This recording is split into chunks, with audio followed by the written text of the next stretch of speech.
नरेंद्र गोविंद गोरे कल्याण यांचा थोडक्यात परिचय करून देतो आणि मग त्यांना विनंती करतो आपण आपल्या व्याख्यानाला सुरुवात करावी. श्रीयुत नरेंद्र गोविंद गोरे कल्याण हे BSc केमिस्ट्री असून रासायनिक खते औषध उत्पादन करणाऱ्या काही खासगी कंपन्यांमध्ये नोकरी केल्यानंतर सध्या वारकेम बायोटेक या अंबरनाथ मधील कंपनीत फॅक्टरी मॅनेजर म्हणून या पदावर कार्यरत आहेत. ज्योतिषशास्त्रात महाराष्ट्र ज्योतिष परिषदेची ज्योतिषशास्त्री ही पदवी मिळवल्यानंतर कल्याण ज्योतिष मंडळात 20 वर्षे ज्योतिष शिक्षक म्हणून ते काम करत आहेत. कल्याण ज्योतिष मंडळात सध्या मंडळाचे चिटणीस म्हणून काम करत आहेत. महाराष्ट्र ज्योतिष परिषदेत माननीय बुटले सरांच्या अध्यक्षतेखालील कार्यकारिणीत परीक्षा विभाग सदस्य म्हणून त्यांनी काम केलेले आहे. पुणे, ठाणे, डोंबिवली, मुंबई, केडगाव, बडोदे इत्यादी ठिकाणी ज्योतिष विषयक व्याख्यानमालात व्याख्याने दिलेली आहेत. माननीय मारटकर सर कार्याध्यक्ष असलेल्या महाराष्ट्र ज्योतिष परिषदेच्या पुणे येथील ज्योतिष अधिवेशनात सक्रिय स्वयंसेवक म्हणून त्यांनी सहभागी झालेले आहेत. यापूर्वी महाराष्ट्र ज्योतिष परिषद आयोजित शास्त्रीय व्याख्यानमालेत पक्षघात आणि अंधत्व या विषयावरती त्यांनी व्याख्याने दिलेली आहेत. नमस्कार गोरे सर, आता आपण व्याख्यानाला सुरुवात करू शकतो. मी विनंती करतो आपल्याला. नमस्कार. मला माहिती नाहीये, परंतु महाराष्ट्र ज्योतिष परिषदेचे अध्यक्ष चांदवडकर सर, उपाध्यक्ष जयसाद सर, चव्हाण सर, सचिव श्री संदीप जोशी सर, परीक्षा समिती प्रमुख उपाध्याय सर, कडवे गुरुजी, वैद्य मॅडम, पाटणकर सर, वेगवेगळ्या संस्थांचे संस्थाचालक, तिथे शिकवणारे शिक्षक वर्ग, माझ्या कल्याण ज्योतिष मंडळाचे गुरुजन आवा जोशी सर, ब्राह्मणकर सर, शास्त्री परीक्षेला 2026 ला जे परीक्षार्थी म्हणून जाणार आहेत या सर्वांना सादर प्रणाम. नमस्कार. महाराष्ट्र ज्योतिष परिषदेने हा अत्यंत एक अभिनव असा उपक्रम चालू केलाय. म्हणजे शास्त्री परीक्षा ही तशी एक टाइम बाउंड प्रोग्राम असतो. सगळ्यात त्याच्यात जास्त जे टेन्शन असतं किंवा सगळ्यात जास्त जी धावपळ असते तर ती वेगवेगळ्या सबमिशन्स, उदाहरणार्थ फलादेशाचा स्वाध्याय असतो, गणिताचा स्वाध्याय असतो आणि ह्या निबंध, हे सगळं एका ठराविक वेळेच्या एका कालावधीमध्ये हे पूर्ण करून आपल्याला तिथे सबमिट करायचं असतं. विद्यार्थी मित्रांनो, मी जाणतो तुम्हाला किती त्याची धावपळ करावी लागते, किती त्याची ओढाताण होते, पण हे इनिव्हिटेबल आहे. आपण एखाद्या स्पर्धेला किंवा एखाद्या परीक्षेला बसतो तेव्हा तिथल्या काही नियम असतात, काही अटी असतात आणि काही अपेक्षाही असतात. या सर्वांना आपण पूर्णपणे उतरलो पाहिजे, है की नाही? तरच आपण तिथे काही करू शकतो. एक लक्षात घ्या, आता जे शास्त्रीला विद्यार्थी असतात हे विद्यार्थी म्हणजे शालेय विद्यार्थी नसतात हो, किंवा त्या वयोगटातले देखील नसतात. मग आता आपण काय करतो तर आपलं जे काय व्यवस्थित कॉलेज वगैरे पूर्ण झाल्यानंतर, नोकरी धंद्यात एकदा स्थिर स्थावर झाल्यानंतर मग आपली आवडी ज्या आहेत त्याचा आपण वेध घ्यायला सुरुवात करतो. मग ज्योतिषाची पण आवड असते, मग आवड म्हणून आपण सुरुवात करतो. आपल्याला तर कोणी जबरदस्ती केलेली नाहीये, नाही तुला शास्त्री व्हायलाच पाहिजे, नाही, मग आपण आवड म्हणून करतोय. त्यामुळे त्याच्यासाठी सवड ही काढलीच पाहिजे, हे आपलं प्राथमिक कर्तव्य आहे. त्यामुळे कितीही त्रास झाला, 15 कुंडल्या शोधायला आम्हाला त्रास होतो वगैरे वगैरे, किंवा 150 कुंडल्या करायच्या आहेत, विद्यार्थी दरवर्षी सांगतात, दरवर्षी होतं आणि दरवर्षी ते करतात देखील. हा अनुभव आहे. ज्योतिष परिषदेने तुम्हा सर्व विद्यार्थ्यांसाठी हा अभिनव उपक्रम चालू केलाय, तो म्हणजे या व्याख्यानमाला. ही व्याख्यानमाला म्हणजे आता सरांनी सांगितलं की जुलैच्या 12 तारखेला सुरुवात झाली आणि त्याच्यात अंजली पोद्दार मॅडम, उदय कुलकर्णी सर किंवा Bhave sir, Ramdas sir, Haribhau Joshi sir, आपले चव्हाण सर, या सर्वांनी अत्यंत मौलिक असं मार्गदर्शन तुम्हाला केलेलं आहे. फार सुंदर सुंदर व्याख्यानं झालेली आहेत. त्यांनी उत्कृष्ट आणि मुद्देसूदपणे त्यांचे मुद्दे मांडलेले आहेत. आणि अत्यंत योग्य असं तुम्हाला मार्गदर्शन केलेलं आहे. याबद्दल खरं तर म्हणजे तुम्ही ज्याला आपण असं म्हणतो ना, you should consider your self as a lucky, तसा प्रकार आहे. कारण हे असं प्रकारचं घर बसल्या तुम्हाला मार्गदर्शन मिळतंय, हे अत्यंतपणे हा नशिबाचाच भाग आहे असं म्हणूया आपण. आता याच्यात कसं असतं की हा जो निबंध नावाचा प्रकार जो आहे त्याचा फार म्हणजे तुम्ही पण त्याचा भाऊ करायची आवश्यकता नाही आहे, करायचं आहे आपल्याला, लिहायचं आहे. 75 मार्क त्याच्यात आहेत, म्हणजे त्याच्यापैकी चांगले आहे. आणि प्रकटीकरणाचा तो एक योग्य असा मार्ग आहे.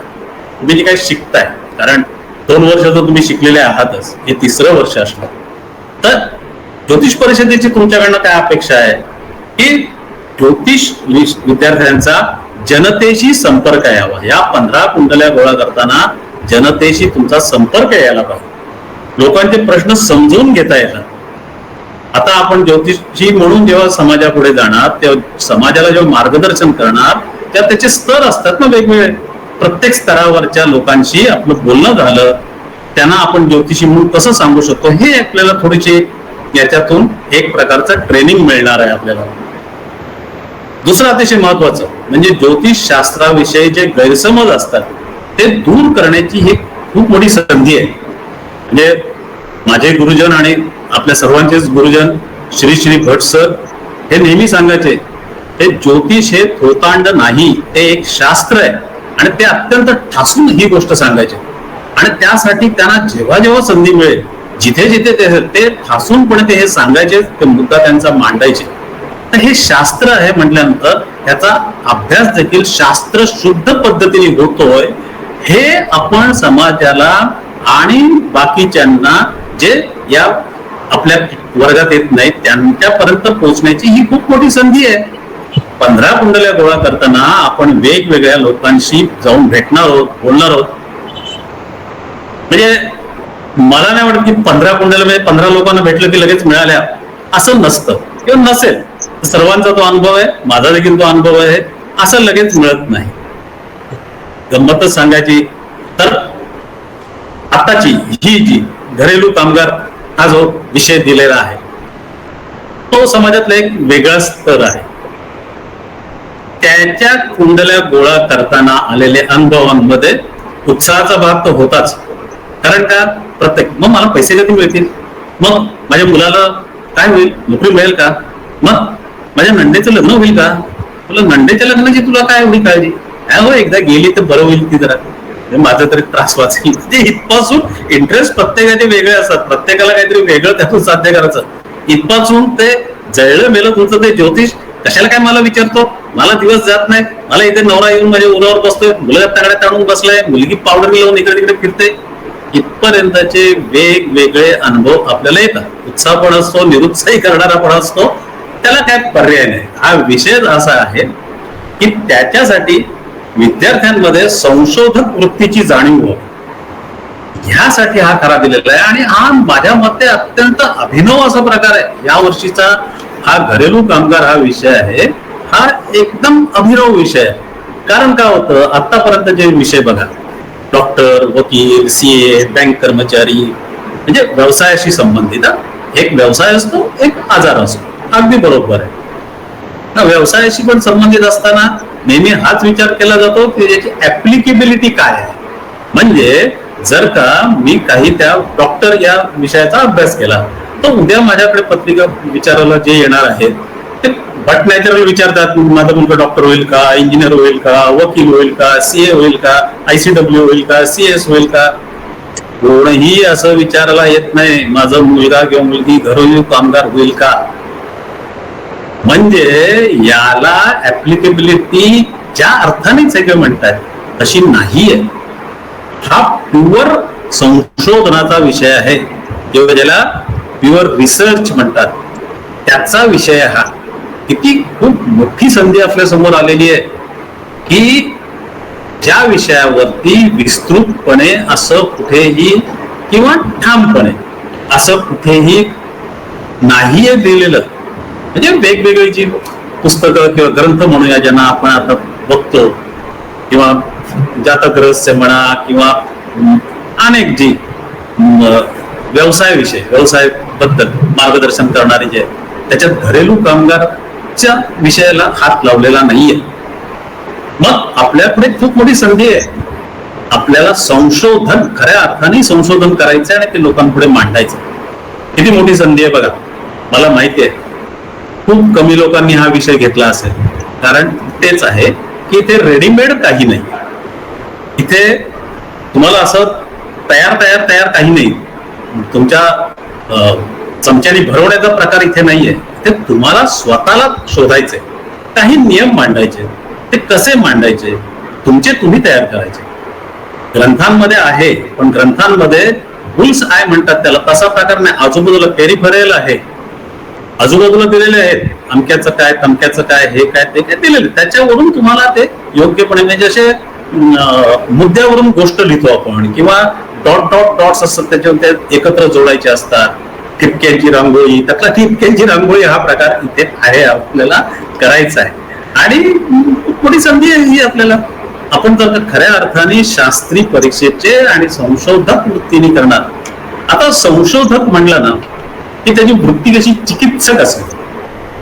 आता चिकित्सक वृत्ती म्हणजे काय की समोर जे काही मांडलेलं आहे त्याच्यापेक्षा वेगळं काहीतरी नियम नाही. म्हणजे बघा, आपले प्रचलित जे काही नियम आहेत, म्हणजे उदाहरणार्थ पंचमेश पंचमात, व्यक्ती कशी बुद्धिमान, हुशार, शिक्षक, लेखक, प्रकाश, म्हणजे विद्याव्यासंगी, हे असे सगळे नियम आपण पाठ केलेले आहेत, वाचलेले आहेत. किंवा नवमेश नवमास, म्हणजे व्यक्ती कशी धार्मिक, धर्मपरायण, काहीतरी त्याच्यावर धार्मिक कृत्य करणार. दशमेश दशमात आहे, म्हणजे कसं कर्तृत्ववान, तो ज्या क्षेत्रात जाईल त्या क्षेत्रात चमकेल, नाव कमवेल, असं हे नियम आहेत. आता मग चिकित्सक वृत्तीने आपल्याला काय करायचंय? खरंच असं होतं का? पंचमेश पंचमात असल्यानंतर सगळ्याच्या सगळ्या व्यक्ती, ज्यांचे पंचमेश, त्या सगळ्याच्या सगळ्या व्यक्ती शिक्षक असतात का? त्या सगळ्याच्या सगळ्या व्यक्ती प्रकाशक होतात का? त्या सगळ्याच्या सगळ्या व्यक्ती बुद्धिमान असतात का? म्हणजेच काय की हे नियम आहेत, हे नियम आहेत, ते काही चुकीचे नाहीयेत, पण त्या नियमांचं आपण आणि आपला विषयाचा संबंध आहे. आता मी तुम्हाला एक गंमत म्हणून सांगतो. गंमत म्हणूनच घ्यायची तिला, पण वस्तुस्थिती आहे. म्हणजे माझ्या बघण्यात एक कन्या लग्नाची पत्रिका आहे. माझ्या लग्नातच नाही, सगळ्यांनी पाहिले असेल ते. ह्याच्यामध्ये ना आता कन्या लग्न आहे, म्हणजे लग्नेश सॉरी पंचमेश आहे पंचमात, आणि बुध देखील जो लग्नेश आहे तो देखील तिथेच आहे. पुढे कन्या लग्न आणि कर्कची कुंडली आहे, खूप मजेशीर. पंचमेश पंचमात बुधासह, तो दशमेश पण आहे आणि वर्गोत्तम पण आहे. म्हणजे 100% आपण शिक्का मारून टाकायचा. व्यक्ती शिक्षक, व्यक्ती बुद्धिमान, व्यक्ती तशी प्रकाशक, पुस्तक मिळत. तर ही कुंडली आहे मोहम्मद अझरुद्दीनची, जो आपला कप्तान होता क्रिकेटचा. तर असं आहे ना, तर मग ह्या अशा प्रकारच्या कुंडल्या आपण बघायच्या. आता आपल्याला म्हणून नवीन नियमच करायचे आहे की नाही? तर हे नियम करताना आपण सगळ्यात पहिलं त्यांची जी सामाजिक परिस्थिती आहे त्याचा पण विचार करायला पाहिजे, आणि त्या अनुषंगाने आपले नियम जातील. नियम तर आपले पुस्तकातले जे दिलेले तेच वापरणार आपण, पद्धत आपली तीच राहणार आहे. म्हणजे बघा, आपण लग्न कुंडली मांडणार, भावचलित कुंडली मांडणार, राशी कुंडली मांडणार, आहे की नाही? त्याच्यानंतर दशा, महादशा, ते लिहिणार, काय बॅलन्स किती आहे ते लिहिणार, आहे की नाही? सगळे ग्रह लिहिणार, कोणते नक्षत्र आहेत, नक्षत्रांचा पण विचार करतो आपण. तर त्याच्यानंतर चरण, त्याच नवमाश, षडवर्गांचा पण विचार करतो आपण. आता षडवर्गांच्या बद्दल आपल्या कुंडलीची भाषांमध्ये सगळी माहिती दिलेली आहे. म्हणजे बघा, आता क्षेत्र कुंडली म्हणजे काय? ते आपली लग्न कुंडली आपण ज्याला म्हणतो ते. लग्ने देहस्य ज्ञान, क्षेत्र कुंडलीवरून सगळं काय हे शरीर वर्णाकृती लक्षणाने, तर ते तशा टाईपचं ते सगळी त्याच्यात क्षेत्रकुंडली मिळते. दुसरी आहे होरा कुंडली. होरा कुंडलीमध्ये काय, होरा ह्या संपदा म्हणजे पैसे, धन, हे होरा कुंडलीवरून धनाचा विचार केला जातो. त्याच्यानंतर श्रेष्ठांग कुंडली, त्याच्यानंतर बंधू भगिनी यांचा किंवा पराक्रम यांचा विचार त्याच्यावर होतो. ते द्रष्टांत कुंडलीत एक थोडस विषय होते, पण मी सांगतो कारण ते पण महत्वाचं आहेच, की लग्नाची रास येते राशीपासून अष्टम स्थानात रास येते.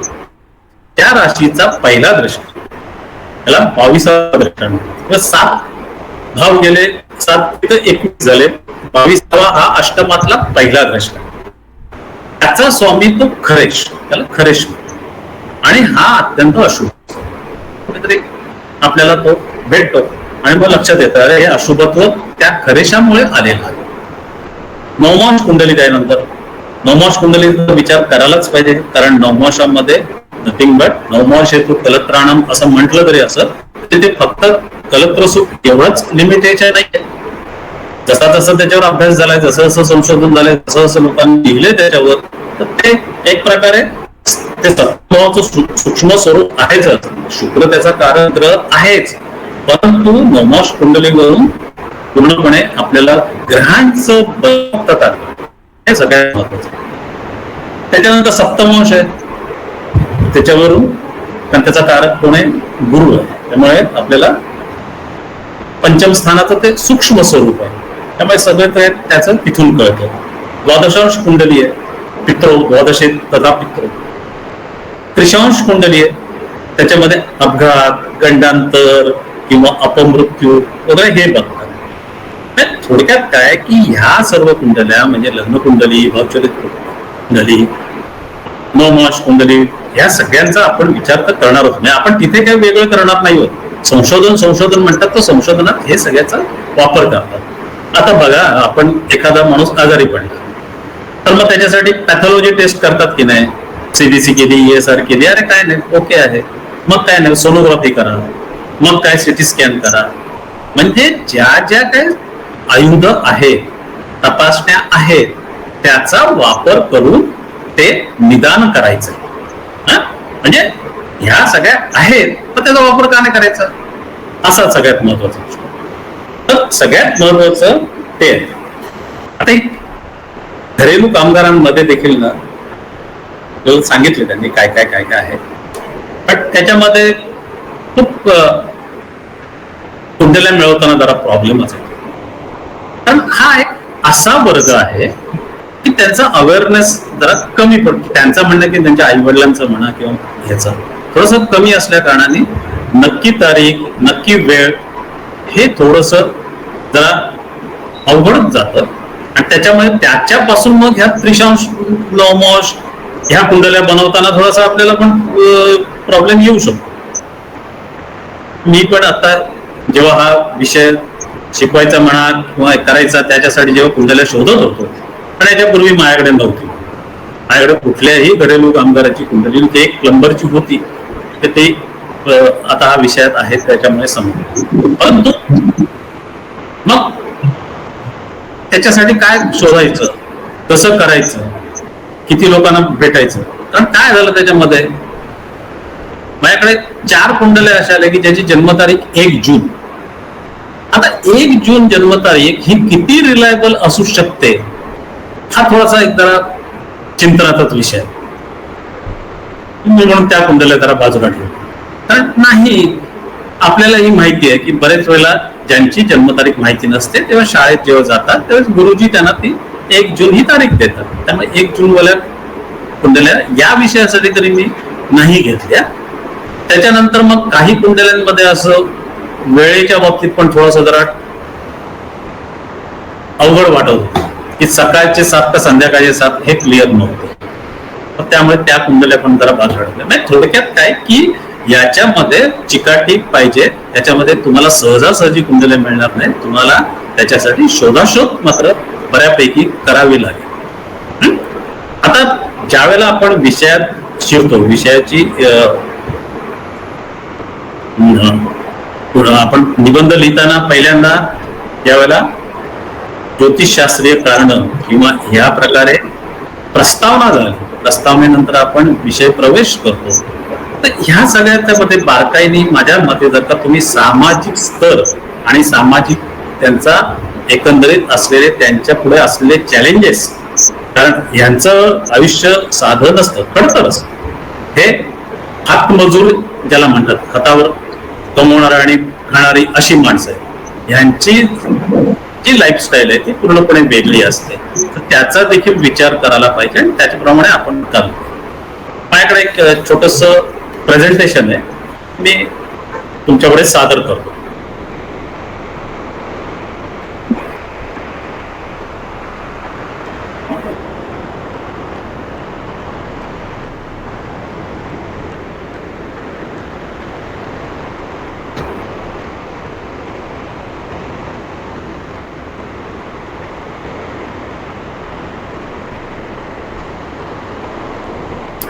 दिसतंय का सगळ्यांना? दिसतंय दिसतंय.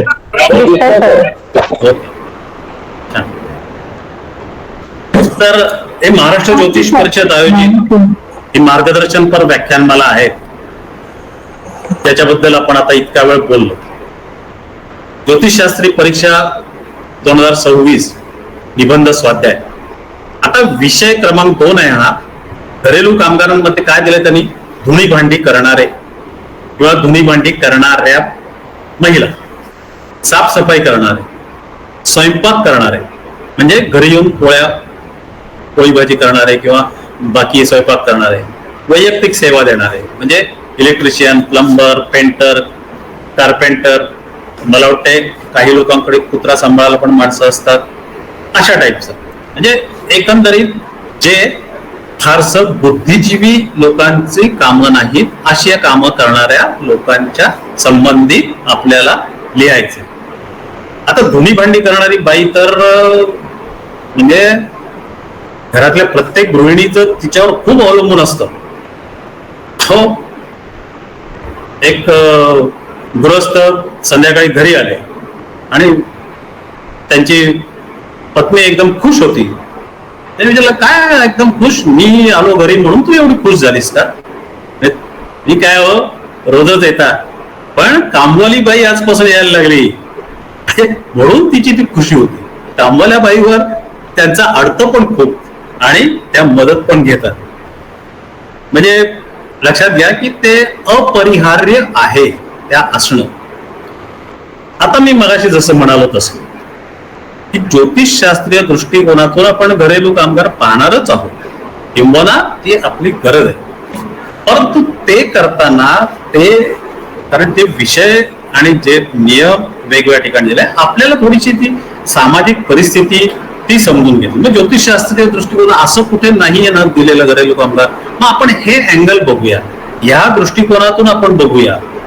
तर एक म्हणजे बिकट आर्थिक स्थिती असते, नाहीतर कोण हो कशाला उगीच धुणी भांडी करायला जाईल लोकांच्या घरी हे करायला जाईल. जर का चांगली आर्थिक परिस्थिती असेल तर जाणारच नाही ना, तर आपले मस्तपैकी स्वतःच्या घरी छानपैकी ऐश्वर्य करत राहतील.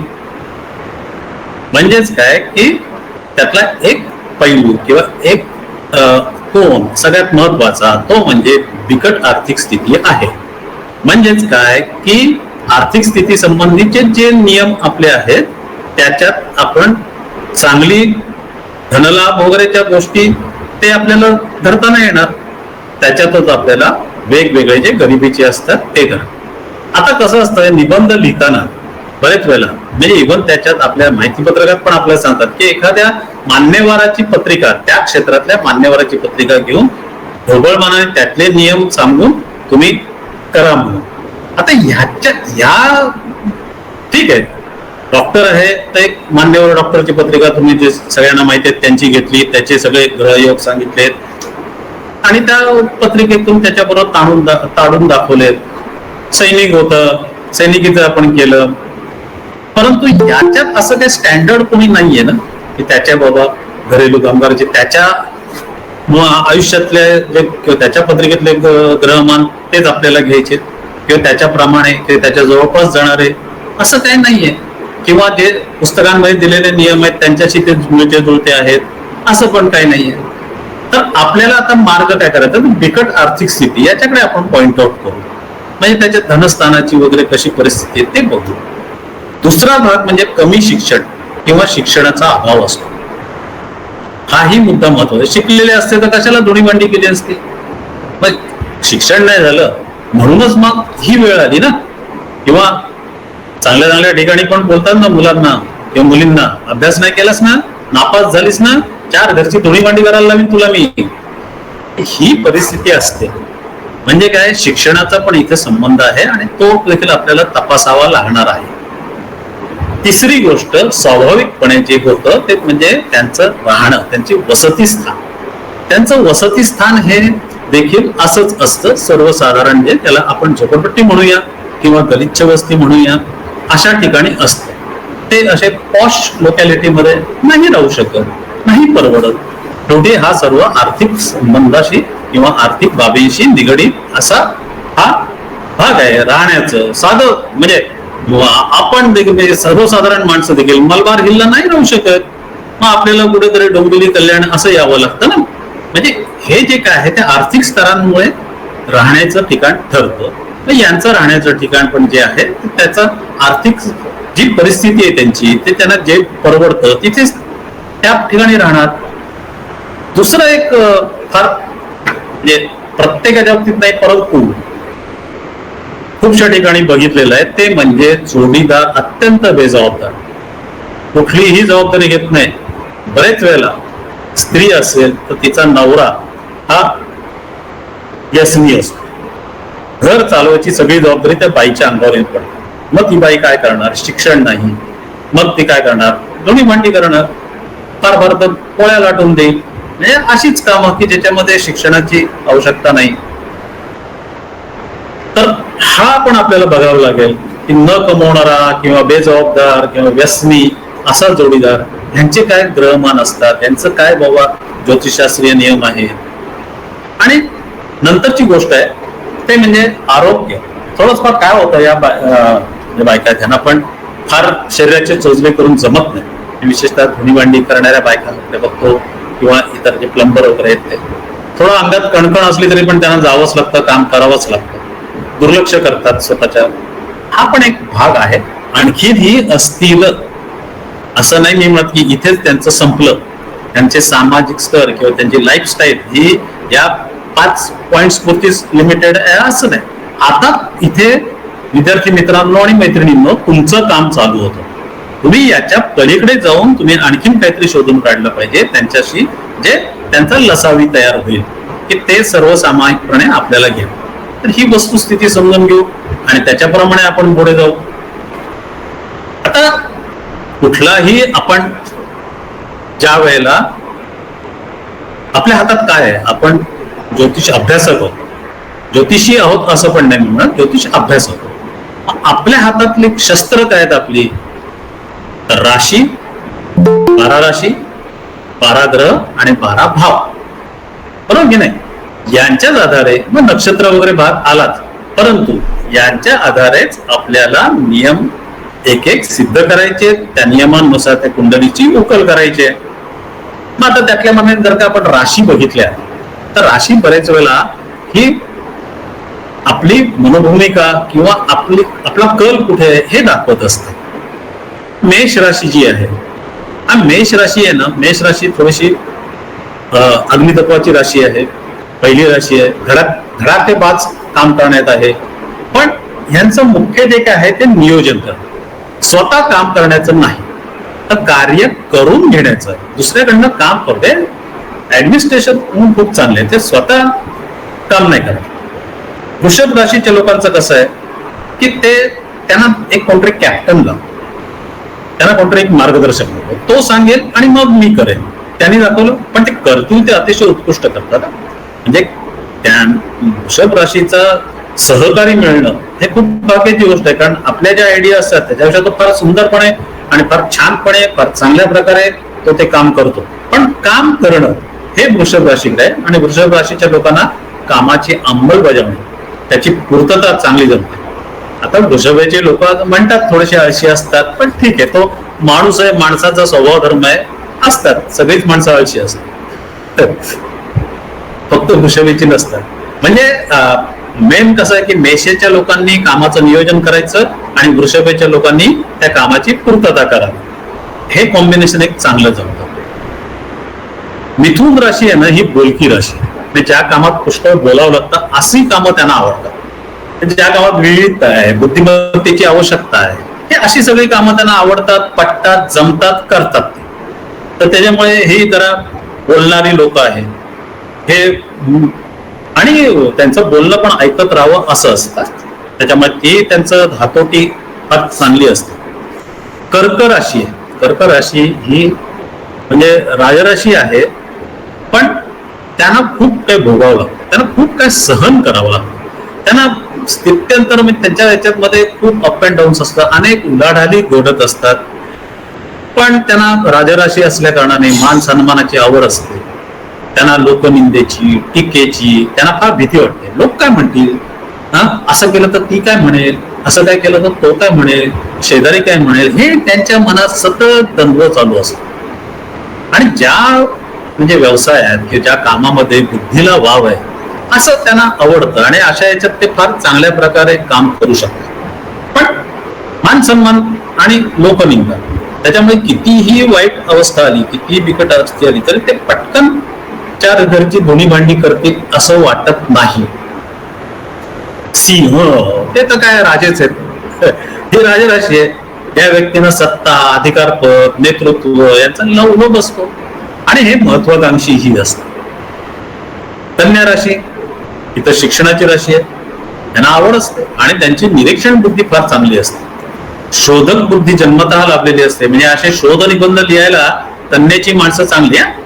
बघा, कन्या राशीचे कोण कोण असेल तुम्ही विचार करा. तुम्ही चांगले लिहू शकता, तुमची निरीक्षण शक्ती चांगली आहे, वापर करा त्याचा. कुठलीही विद्या आहे, वापर नाही केला तर ती वाया जाणार. आमचा एक मित्र होता, तो त्याने MSc केलं केमिस्ट्रीमध्ये एकदम भन्नाट, आणि बँकेत नोकरी केली. नंतर काय झालं, मुलगा जेव्हा त्याचा 12वीत आला, तो शोधत होता, अरे केमिस्ट्रीसाठी चांगलं कोण आहे, शिक्षक कोण आहे, क्लास कोणता आहे. अरे बोला, तू एवढा चांगला हुशार होतास, सांगू का म्हणे, मी बँकेत लागलो आणि बँकिंगच्या पुढे आता सगळं काही विसरून घेऊ. म्हणजे बघा, मी त्यांच्याकडे असतं, त्याचा वापर नाही केला तर ते विसरून जातं. थोडक्यात सांगायचं काय की कन्या राशीच्या लोकांची हे अत्यंत विचारीपणाने, कल्पकतेने, व्यवस्थितपणाने आणि असे मन लावून काम करतात. एक असतात थोडेसे भित्रे असतात, त्यांच्या आत्मविश्वास नसतो, त्यामुळे ते असे धडाकेबाजीने पुढे जाऊ शकत नाहीत. पण जे करतील ते व्यवस्थितपणे काम करतात. तुळेच्या लोकांना शुक्राची रास आहे. त्यांना सौंदर्य खूप आवडतं, सुंदर गोष्टीची आवड असते. घाणेरडी राहणी किंवा हलके विचार छे राहील तो असा टाप टिप. त्याचे कपडे बघाल तुम्ही एकदम ब्युटिफुल. बूट पॉलिश न केलेले बूट कधीच नाही घालणार. त्यामुळे त्याचे कोणतेही अस्वच्छ धंदे किंवा ज्याच्यामध्ये हात मळतील, चिखल लागेल किंवा कपडे खराब होतील, इस्त्री बिघडेल, अशी कोणतीही कामं त्यांना आवडत. टेबल खुर्चीत बसून छानपैकी कॉम्प्युटरवर काम करायचं, जिथे काही कोशिश नाही, अशी कपड्याची इस्त्री देखील न बिघडवता काम करायचं यांना आवडतं. वृश्चिक राशी खरंच एक फार मोठी गूढ राशी आहे. ती माणसं देखील कमी बोलणारी असतात, उत्तर राखणारी असतात आणि चिकाटी मात्र जबरदस्त असते. त्याचबरोबर त्यांना असं म्हणजे पोलीस लोक कसे असतात की कॉन्फिडेन्शियलिटी हे त्यांच्याकडे फार असतं. जिथे जिथे कॉन्फिडेन्शियलिटी, HR डिपार्टमेंट, तिथे ते चांगलं काम करू शकतात. कॉन्फिडेन्शियलिटी असते. रसायन, औद्योगिक क्षेत्रात किंवा औषधं किंवा फार्मास्युटिकल, जिथे जिथे लिक्विड आहे, पेट्रोकेमिकल, ह्या सगळ्या ठिकाणी ते चांगल्यापैकी त्यांचं काम आणि त्यांचं नैसर्गिक कार्यक्षेत्र असतं. त्यामुळे इथे ते चांगले चमकतात, इथे ते चांगले पुढे येतात. त्याचबरोबर एक आहे जिथे त्यांना मेहनत लागते, जिथे ताकद लागते, असे त्यांना लागतं आणि तिथे थोडस धाडस आहे. म्हणजे आता जर उदाहरणार्थ एखाद्या रिएक्टरचा वॉल आहे, तो वॉल उघडायला कन्या राशीचा माणूस हळू नाजूकपणे उडाल जाईल. कर्क राशीचा माणूस आधीच बोलेल, नको रे कशाला, तो वॉल फुटला तर वगैरे, असं पण हा माणूस तिथे जोर लावेल, उघडे करेल आणि तो वॉल ओपन करेल. अशी थोडस धाडच लागतं. अशी कामं ते लोक वृश्चिकेची माणसं फार चांगल्या प्रकारे करू शकतात. धनुराशीची माणसाला दुसऱ्याची नोकरी अजिबात आवडत नाही. ते म्हणजे कसं, खेळायला त्यांना आवडतं. ते कुठे जातील, कोणाची म्हणजे इव्हन नाही, मी शेटगिरी करायला त्यांना जमतं. कायदा आहे, वैद्यकीय म्हणजे घाऊक उद्योगधंदे आहेत, त्याच्यात त्यांना जमतं. खेळाशी संबंधित स्पोर्ट्स इव्हेंटबाजी हे त्यांना जमतं. अर्थात गरज वेळ पडली तर शेवटी काय हो, सगळ्यांना सगळं काय करावं लागतं. मकर राशी मोठ्या मोठ्या कामाची योजना करून ती पूर्ण करायची, हे त्यांचं वैशिष्ट्य. महत्वाचं म्हणजे बुद्धिमत्ता आणि कार्यतत्परता. हे त्यांच्या महत्वाकांक्षेच्या पूर्ततेसाठी ते प्रयत्नशील असतात. म्हणजे काय, त्यांना महत्वाकांक्षा असते, नेहमी त्यांना वरच्या खुर्चीत जायचं असतं आणि त्यासाठी ते काम करतात. कुंभ राशीची लोक बुद्धिजीवीच आहेत, ते पण त्यांची स्मरणशक्ती चांगली असते आणि मुख्य म्हणजे त्यांना प्रतिभा प्राप्त झालेली आहे. ते बौद्धिक क्षेत्रात चांगल्यापैकी त्यांना काम जमतं आणि रमतात पण तिथे. हे डॉक्टर, वकील, न्यायाधीश किंवा मुख्याध्यापक वगैरे अशा टाईपची कामं कुंभचे लोक तिथे जमतात. मीनेची लोक जिथे उद्योग करायचा आहे, श्रम करायचे, मेहनत करायचे, मजुरी करायचे, हे अशी सगळी कामं हे लोक चांगले करतात. बघा, हे ढोबळ मनाने राशीचे गुणधर्म आहेत. आता हेच आपण तिथे लावताना गेलो तर थोडीशी आपली फसगत होईल, पण तो आपल्याला याच्याशी कुठेतरी मिळतं जुळतं मॉडिफाय करून त्यांनी दिलेल्या त्याशी जुळवून आपल्याला त्याचं घ्यायचे. हे आपली स्टार्टिंग पॉइंट राहणार आहे. याच्यातून आपल्याला डेव्हलप करायचं. आता आपण आपल्या विषयाकडे येऊया. ते म्हणजे ज्योतिषशास्त्रीय दृष्टिकोनातून घरेलू कामगार. आता आपण तर पहिलंच बघितलं की यांचं काय आहे, बिकट आर्थिक स्थिती हा एक यांचा या व्यवसायाकडे ते का वळले आहे की नाही. तर त्यातलं आता मोठे मोठे जे टीव्हीवर आपण बघतो लोकांच्या मुलाखती घेतात, ते पहिला प्रश्न असतो, तुम्ही याच्याकडे कसे वळलात, असा प्रश्न विचारतात ना त्या ज्या कोण त्यांचं इंटरव्ह्यू घेणारे असतात ते. तर तसंच आहे की हे लोक या घरेलू कामगार या क्षेत्राकडे वळण्याचं सगळ्यात महत्वाचं अत्यंत जे कारण आहे ते म्हणजे आर्थिक स्थिती.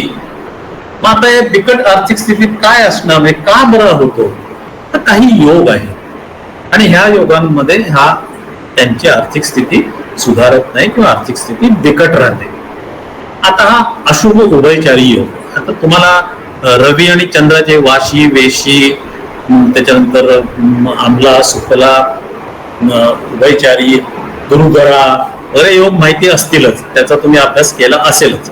हे सगळे व्यक्तीला म्हणजे चंद्राच्या व्ययात, धनात किंवा दोन्ही बाजूला, रवीच्या व्ययात, धनात किंवा दोन्ही बाजूला जे ग्रह असतील त्याच्याप्रमाणे त्याचं धन प्राप्त करण्याची त्याची कपॅसिटी समजते. काय असतं की धनस्थान हे येणार आहे आणि व्ययस्थान हे जाणार आहे. त्यामुळे त्या दोघांचाही विचार करावा लागतो त्याची आर्थिक स्थिती बघताना. त्यामुळे उभयचारी योग आणि त्यातल्या त्यात तो उभयचारी योग शुभ पण असतो आणि अशुभ पण असतो. तर अशुभ उभयचारी योग मध्ये सगळ्यात मोठा काय असतो की जातक दरिद्री असतो आणि दुसऱ्याची सेवा करणं, एवढं. तो स्वतःच काय करू शकतो, त्याला आयुष्यभर दुसऱ्याची सेवाच करावी लागते. तर रवीच्या धन आणि व्ययस्थानात अपग्रह हा त्यातला सगळ्यात मोठा एक पॉइंट आहे. ही स्थिती आहे. आता द्वितीय स्थानात बलहीन, मला तर माहिती आहे बलवान, बलहीन या संज्ञा त्या गेल्या आपण या व्याख्यानांमध्ये ऐकलेल्या आहेत, परत मी त्या रिपीट करत बसत नाही. तर बलहीन किंवा निर्बल शनी तो दारिद्र्य योग देतो, तो पैशाचा अभाव दाखवतो आणि कौटुंबिक अडचणी निर्माण करतो. पैसा नाही म्हटलं तर कौटुंबिक अडचणी येणारच. थोडक्यात काय, द्वितीय स्थानातील बलहीन किंवा निर्बली शनी. लग्नेश व्ययात मार्केश ग्रहांनी युक्त अगर दुष्ट. मार्केश कोण असतात हे तुम्हाला माहिती, मार्क स्थानांचे अधिपती. झालेला आहे हा विषय पण. लग्नेश षष्ठा आणि षष्ठेश लग्नात, तो पण मार्केश ग्रहाने युक्त. षष्ठ स्थान म्हणजे ज्याला त्रिकस्थानांपैकी एक स्थान आहे, त्यामुळे ते लग्नात येणं हा एक दुर्दैवाचा भाग आहे, किंवा लग्नेश षष्ठात जाणं हे पण एक दुर्दैवाचा भाग आहे. चंद्र केतू लग्नी असतात आणि त्याच वेळेला जर का अष्टमेश मार्केश ग्रहांनी युक्त असेल तर मग आणखीनच त्रास होतो. त्रिकस्थानाचे स्वामी म्हणजे 6, 8, 12 ही जी त्रिकस्थानं आहेत यांचे स्वामी ते मार्केशांनी दुष्ट युक्त किंवा दृष्ट, त्याची दृष्टी असेल किंवा त्याच्या सह असेल. त्रिकस्थानाचे स्वामी लग्नी हा असाच अशुभ योग आहे आणि त्याची फळ भोगावी लागते. बिकट आर्थिक स्थितीस कारणीभूत असणारे आणखीन काही योग आहेत, ते पुन्हा आपण बघूया. म्हणजे याच्या व्यतिरिक्त लग्नेश त्रिकस्थानाच्या स्वामीनी युक्त, त्रिकस्थानाचे स्वामी लग्नेशाबरोबर, लग्नात मग अशी बघितलं लग्नेशाबरोबर, किंवा पापग्रह युक्त म्हणजे त्रिकस्थानाच्या व्यतिरिक्त पापग्रह असतात त्यांनी युक्त किंवा त्यांची दृष्टी आहे. लग्नेश, चतुर्थेश आणि भाग्येश हे जर का अष्टमात आले तर धनस्थिती किंवा आर्थिक स्थिती अगदी बिकट होऊन जाते. कर्जबाजारीपणा आहे अष्टमात गेलं तर. धनेश व्यय आणि व्ययेश धन ही परिस्थिती, त्यात जर का आणखीन लग्नी शनी असेल तर मग त्या व्यक्तीची आर्थिक घसरगुंडी होते, कर्जबाजारीपणा येतो, सगळी नाकेबंदी होऊन जाते. धनेश धनस्थानी पापग्रह, ऍक्च्युली भावेश भावात फार चांगला योग असतो. जसं मगाशी मी तुम्हाला सांगितलं, पंचमेश पंचमाल व्यक्ती बुद्धिमान, नवमेश नवमाल व्यक्ती धर्मपारायण, दशमेश दशमाल एकदम चमकणार व्यक्ती कर्तृत्ववान. तसंच धनेश धनस्थानी चांगला योग आहे, पण तो पापग्रहाने युक्त असेल किंवा दुष्ट असेल तर जातकाची सांपत्तिक स्थिती साधारण असते. फार काय तो काय करू शकत नाही, सो याला म्हणतो. आता द्वितीय स्थानातला रवी हा रवीला पापग्रह मानला जातो. तो अग्नितत्वाचा ग्रह आहे आणि धनात स्थानी तिथे तो गेला तर तो चाळून टाकतो. म्हणून द्वितीयातला रवी संपत्तीला फारसा चांगला नसतो, अनुकूल नसतो. त्याचबरोबर काय, रवी शनी किंवा रवी राहू किंवा रवी केतू. आता रवी राहू रवी केतू म्हणजे ग्रहण योग झाले, बरोबर की नाही. राहू केतूंनी युक्त असा रवी म्हणजे ग्रहण युक्त रवी असं आपण म्हणतो त्याला. आणि रवी शनी, चंद्र आणि रवी सगळ्यात जास्त दूषित शनीनी होतात, राहू केतूंनी होतात. या योगात पैशाची चणचण असते, यांचे किस्से नेहमी फाटकेच असतात, त्यांना अनेक अडचणी असतात. ज्याला आपण साध्या भाषेत म्हणू की कडकी असते, नेहमी कडकी, उधार उसनवार चालू असते. शनी जर का मकर कुंभ तुळ या राशींखेरीज असेल तर, मकर आणि कुंभ त्याच्या स्वतःच्या राशी आहेत स्वगृही, आणि तुळ ही त्याची उच्चीची रास आहे. शनी जर का या 3 राशींच्या व्यतिरिक्त दुसऱ्या कुठल्या राशीत असेल तर व्यक्तीला संपत्ती करता झगडावे लागते. श्रम पुष्कळ पण मोबदला कमी मिळतो. एक साधा आणि सरळ साधा असा नियम आहे. तर हे बिकट आर्थिक स्थितीला कारणीभूत असणारे असे हे विविध योग आहेत. आपण सुरुवातीलाच बघितलं त्यांची सामाजिक स्तरामध्ये काय होतं, एक तर बिकट आर्थिक स्थितीमुळे त्यांना धुळीभांडी करणं किंवा प्लंबिंग करणं वगैरे अशा टाईपचे, किंवा पेंटिंग करणं, पेंटिंग करणाऱ्या माणसाला देखील तो त्या झुल्यावर उभं राहून किंवा त्या परांचीवर उभं राहून त्या असं कामं करावं लागतात नाही का. म्हणजे थोडक्यात काय की अत्यंत बिकट अशी मेहनतीची कामं, हातमजुरीची कामं त्यांना करावी लागतात. तर त्यातलं दुसरं कारण म्हणजे काय, त्यांची शैक्षणिक प्रगती किंवा अधोगती. आता त्याच्यासाठी कुठली स्थानं कारणीभूत आहेत ते बघूया आपण. मी पुन्हा एकदा सांगतो की मी वरती 5 जे पॉइंट मांडले तेवढेच लिमिटेड नाहीये, त्याच्या व्यतिरिक्त पण तुम्ही काही करू शकता. मी सांगितलं म्हणजे ते ब्रह्मवाक्य किंवा शेवटचं अंतिम असं समजू नका. मी फक्त काय आहे की तुमच्या विचारांना चालना देणार आहे. बघा, ज्योतिषशास्त्र हे खूप तर्कशास्त्रावर आधारित आहे. तर्क तुमचं आणि तर्कशास्त्र कारण येण्यासाठी किंवा तर्कशास्त्राकडे जाण्यासाठी तुम्हाला खूपसं वाचन करावं लागतं, तुम्हाला खूपसा अनुभव घ्यावा लागतो, कुंडल्या सोडवाव्या लागतात, नियम असतात, त्या नियमांचा वापर करायचा असतो. अवघड नाहीये, पण मेहनतीचं काम आहे. अशक्य नाहीये, अवघड असेल थोडस, मेहनतीचं पण आहे. तर द्वितीय स्थान हे स्थान खरं प्राथमिक शिक्षणाचं स्थान आहे. या स्थानावरून जातकाची स्मरणशक्ती तसंच संवाद साधण्याची क्षमता कळते. आता या स्थानाला प्रभावित करणारे ग्रह हे जर का पापग्रह असतील आणि जसं ते धनस्थान असल्या कारणाने आर्थिक अडचणीच्या वेळेला पण आपण बघितलं, तर प्राथमिक शिक्षणातच खंड पडतो आणि शैक्षणिक अधोगती सुरू होते. चतुर्थ स्थान हे स्थान माध्यमिक शिक्षणाचं स्थान आहे. या स्थानावरून जातकाची मूलभूत आकलन शक्ती म्हणजे त्याची बुद्धिमत्ता ती कळते. त्याला विद्याभ्यासात किती गोडी आहे, त्याची शैक्षणिक प्रगती किती होऊ शकते हे कळतं. पण हे स्थान जर दूषित झालं तर मात्र पूर्णपणे शैक्षणिक अधोगती होते, खंड पडतो, नापास होतात. नापास झालं की मग आपोआप रस निघून जातो. ती एक प्रकारची चेन रिॲक्शन आहे. प्रोत्साहन मिळतं. नापास झालं की कोणी त्याचं कौतुक करत नाही, त्याला येणार जाणार घाडून पाडून बोलतात. तो जर का पहिला आला, तो जर का चांगल्या मार्काने पास झाला तर सगळे कौतुक करतात, थोडस त्याला प्रोत्साहन मिळतं. तर हे चतुर्थ स्थान याच्यावरून पडतील. हे जर का बिघडलं, हे दूषित झालं, इथे जर का पापग्रह आले, इथे जर का त्रिकस्थानाचे स्वामी आले तर मात्र त्याची शैक्षणिक अधोगती चालू होते. पंचम स्थान हे तर बुद्धिमत्ता दर्शक स्थान आहे की नाही. उच्च माध्यमिक तसंच कॉलेज शिक्षणाचा बोध या स्थानावर, हुशारी तसंच शिकण्याची क्षमता ही देखील त्याच्यावरून कळतं. हे स्थान जर का दूषित झालं तर मात्र शिक्षणात अनेक अडचणी येतात, शिक्षणात खंड आपण बघितलं. त्यानंतरचं विद्यास्थान मध्ये कुठे येतं, नवम स्थान. नवम स्थान म्हणजे भाग्यस्थान. हे जास्त करून उच्च शिक्षणाचं स्थान, म्हणजे महाविद्यालयीन शिक्षण जे आहे ते तिथे कळतं. जातकाची अध्यात्म किंवा धार्मिक शिक्षणाची आवड जर का असेल ते देखील याच्यावरूनच कळतं आपल्याला. पण हे जर का स्थान बिघडलं तर मग उच्च शिक्षणात अनेक अडचणी येतात आणि शिक्षणात खंड पडतो.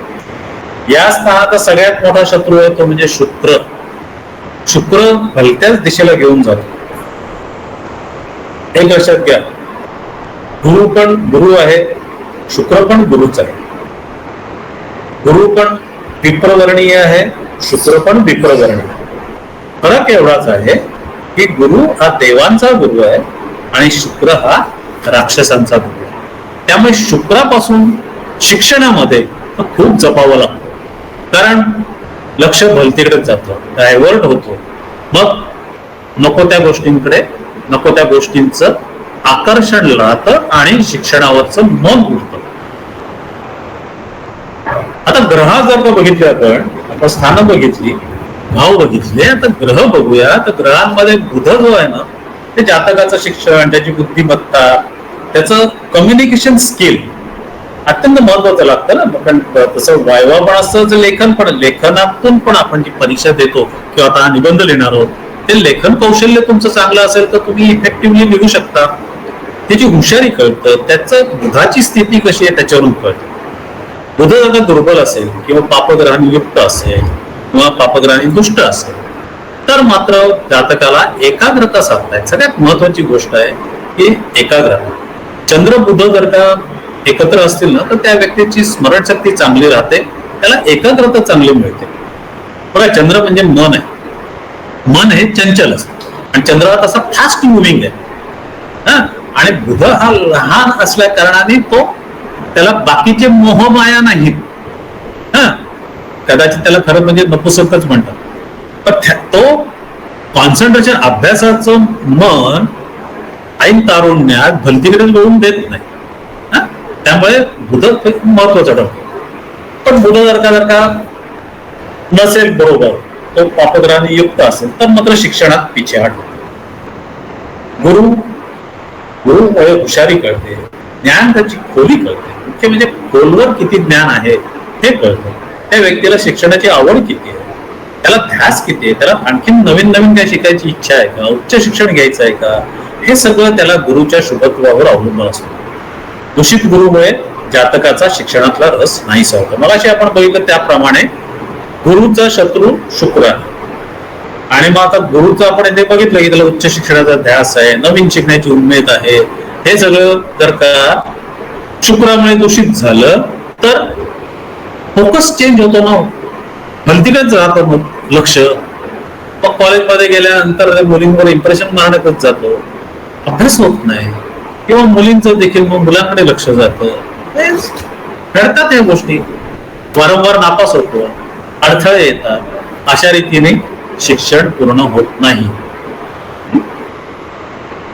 शनी, आता शनी हा खरा अभ्यासाच्या दृष्टीने खूप चांगला आहे. शनीमुळे एकाग्रता, पण शनीकडे काय आहे, शनीकडे नियमितता आहे. ज्याला जी अत्यंत आवश्यकता असते ती रोज मी 2 तास अभ्यास करीन, हा जो निश्चयीपणा येतो तो शनीमुळे, आणि ते नियमितपणे होतं. नियमितपणे जर का 2 तास अभ्यास केला तर निश्चितच फळ चांगलं मिळणार ना. तर पण हा शनी शुभ असला पाहिजे, म्हणजे मकर, कुंभ आणि तुळेचा शनी, लाभातला शनी, तो तुम्हाला देईल कसा फायदा. अशुभ शनीमुळे दिरंगाई होईल, अडथळे येतात. आणि दुसरं महत्वाचं म्हणजे आजारपण. आजारपणामुळे देखील अभ्यासात मागे पडतो. राहू केतू ते जवळजवळ शनीसारखेच आहेत, पण जातकाचा आत्मविश्वास कमकुवत करून टाकतात आणि अभ्यासातून लक्ष उडतं. इतर मोहणाऱ्या बाबींकडे लक्ष जातं, की जर का अभ्यासाला बसला आणि त्याच वेळेला टीव्हीवर काहीतरी चालू आहे, मग त्याचं लक्ष अभ्यासापेक्षा टीव्हीकडे जास्त जातं. आणि मग ऐन वेळेला परीक्षेत मनाचा गोंधळ पण होतो. अरे मी त्या दिवशी पिरियडिक टेबल बघितलं होतं, पण त्यातलं हेच नेमकं मला कसं आठवत नाही, ते हलोजन म्हणजे काय, तेच नेमकं काहीतरी केलं होतं, असा तो मनाचा गोंधळ असतो. हे राहू केतूमुळे होतं. सगळ्यात महत्वाचं काय तर बुध आहे, बुद्धिमत्तेचा दर्जा आहे तो. बुधामुळे, बुधाचा मंगळाशी संबंध आला तर मात्र त्याला धार होतो, जसं आपण चंद्राशी बोललो होतो. पण मंगळामुळे धार, पण हे पुन्हा ते मंगळाला कोणतं स्थान मिळालंय त्याच्यावर अवलंबून राहतो. मंगळ अग्नितत्वाचा आहे, तो जलतत्वामध्ये जर का पडला तर तो विझून जातो. हे असं एक आपण कुठेतरी लक्षात ठेवायचे या सगळ्या गोष्टी. ते तो दूषित झाला तरी देखील बरोबर होतो.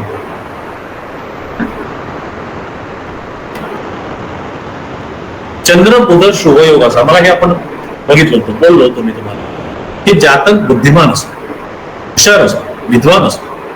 कारण का चंद्र हा मनाचा कारक आहे आणि बुध हा बुद्धीचा कारक आहे. मन आणि बुद्धी एकत्र आल्यामुळे निश्चितच चांगले फळ मिळणार, आहे की नाही. पण इथे कसं आहे की पुन्हा राशीबल, स्थानबल कोणत्या राशीत आहे, कोणत्या स्थानात आहे, याच्यावर सगळं महत्वाचं ठरतं. तो जर का 6-8-12 त्रिकस्थानात असेल तर बुध कमी बुद्धिमत्ता देईल. आणि त्याच वेळेला चंद्र पण दूषित जर का असेल, चंद्र कोणामुळे दूषित होतो, शनी, राहू, केतू यांच्यामुळे दूषित होतो. असा जर का असेल चंद्र तर मग कमी शिक्षण किंवा शिक्षणाचा अभाव अशी फळं मिळतात. आता चंद्राच्या बाबतीत एक आहे, चंद्र निचेचा आहे असं म्हणतो. पण निचेचं म्हणजे काय, वृश्चिक घेतला म्हणजे वृश्चिक राशीची माणसं काय ढ असतात का, तसं नाही. एवढं वृश्चिक राशीची माणसं हुशार असतात.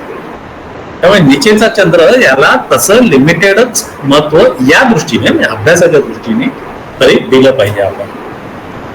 ठीक आहे. तर अशी ही कमी शिक्षण किंवा शिक्षणाचा अभाव या गोष्टींची ही आहे. आपल्याला काय बघायचं त्याच्यातून तर 2 आपण बघितलं, ते शिक्षणाचं प्राथमिक शिक्षण, 4 हे आणखीन पुढचं शिक्षण, 5 मध्ये माध्यमिक शिक्षण, 9 मध्ये विश्वविद्यालयीन शिक्षण, आहे की नाही. तर ही स्थानं विद्यास्थानं म्हणून ओळखली. आता ह्या विद्यास्थानाचे स्वामी त्यांच्या नीच राशीत असतात अथवा अस्तंगत असतात. अस्तंगत म्हणजे माहिती आहे तुम्हाला, रवी सोबत आला तर.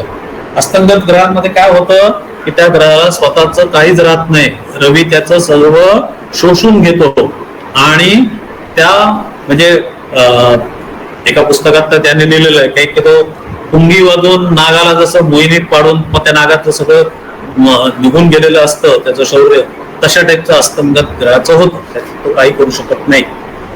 किंवा 6-8-12 या त्रिकस्थानाच्या स्वामींनी युक्त किंवा दुष्ट असताना बुद्धिमत्तेचा दर्जा कमी होतो. आपण बुधाबद्दल हे बघितलं होतं, त्याचबद्दल या विद्यास्थानांबद्दल, बुध म्हणजे ग्रहाचा बद्दल बघितलं, हे भावाबद्दल बघितलं आपण. ही आपली शास्त्र आहे. 12 ग्रह, 12 राशी, 12 भाव, ह्याच्यातूनच आपण वेगवेगळे अनुमान काढतो. म्हणूनच हे ज्योतिषशास्त्र हे तर्कशास्त्राशी निगडित आहे. हे आपण बघितलं. आर्थिक स्थितीबद्दल बोललो आपण, त्यांच्या शैक्षणिक दर्जाबद्दल बोललो. आता निवासस्थान. आता निवासस्थानाबद्दल मात्र थोडस असं आहे की एकच एक नियम, ऑफकोर्स म्हणजे हा फक्त निवासस्थानासाठी नाहीये, संपूर्ण ज्योतिषशास्त्रामध्ये कुठल्याही बाबतीत एकच एक नियम असं सगळ्या बाजूने सरसकट लागू पडत नाही. मगाशी आपण बघितलं की ज्या कुंडलीवरून शिक्षक हा व्यवसाय दाखवला जात होता तो प्रत्यक्ष निघाला मोहम्मद अझरुद्दीन, क्रिकेट खेळाडू.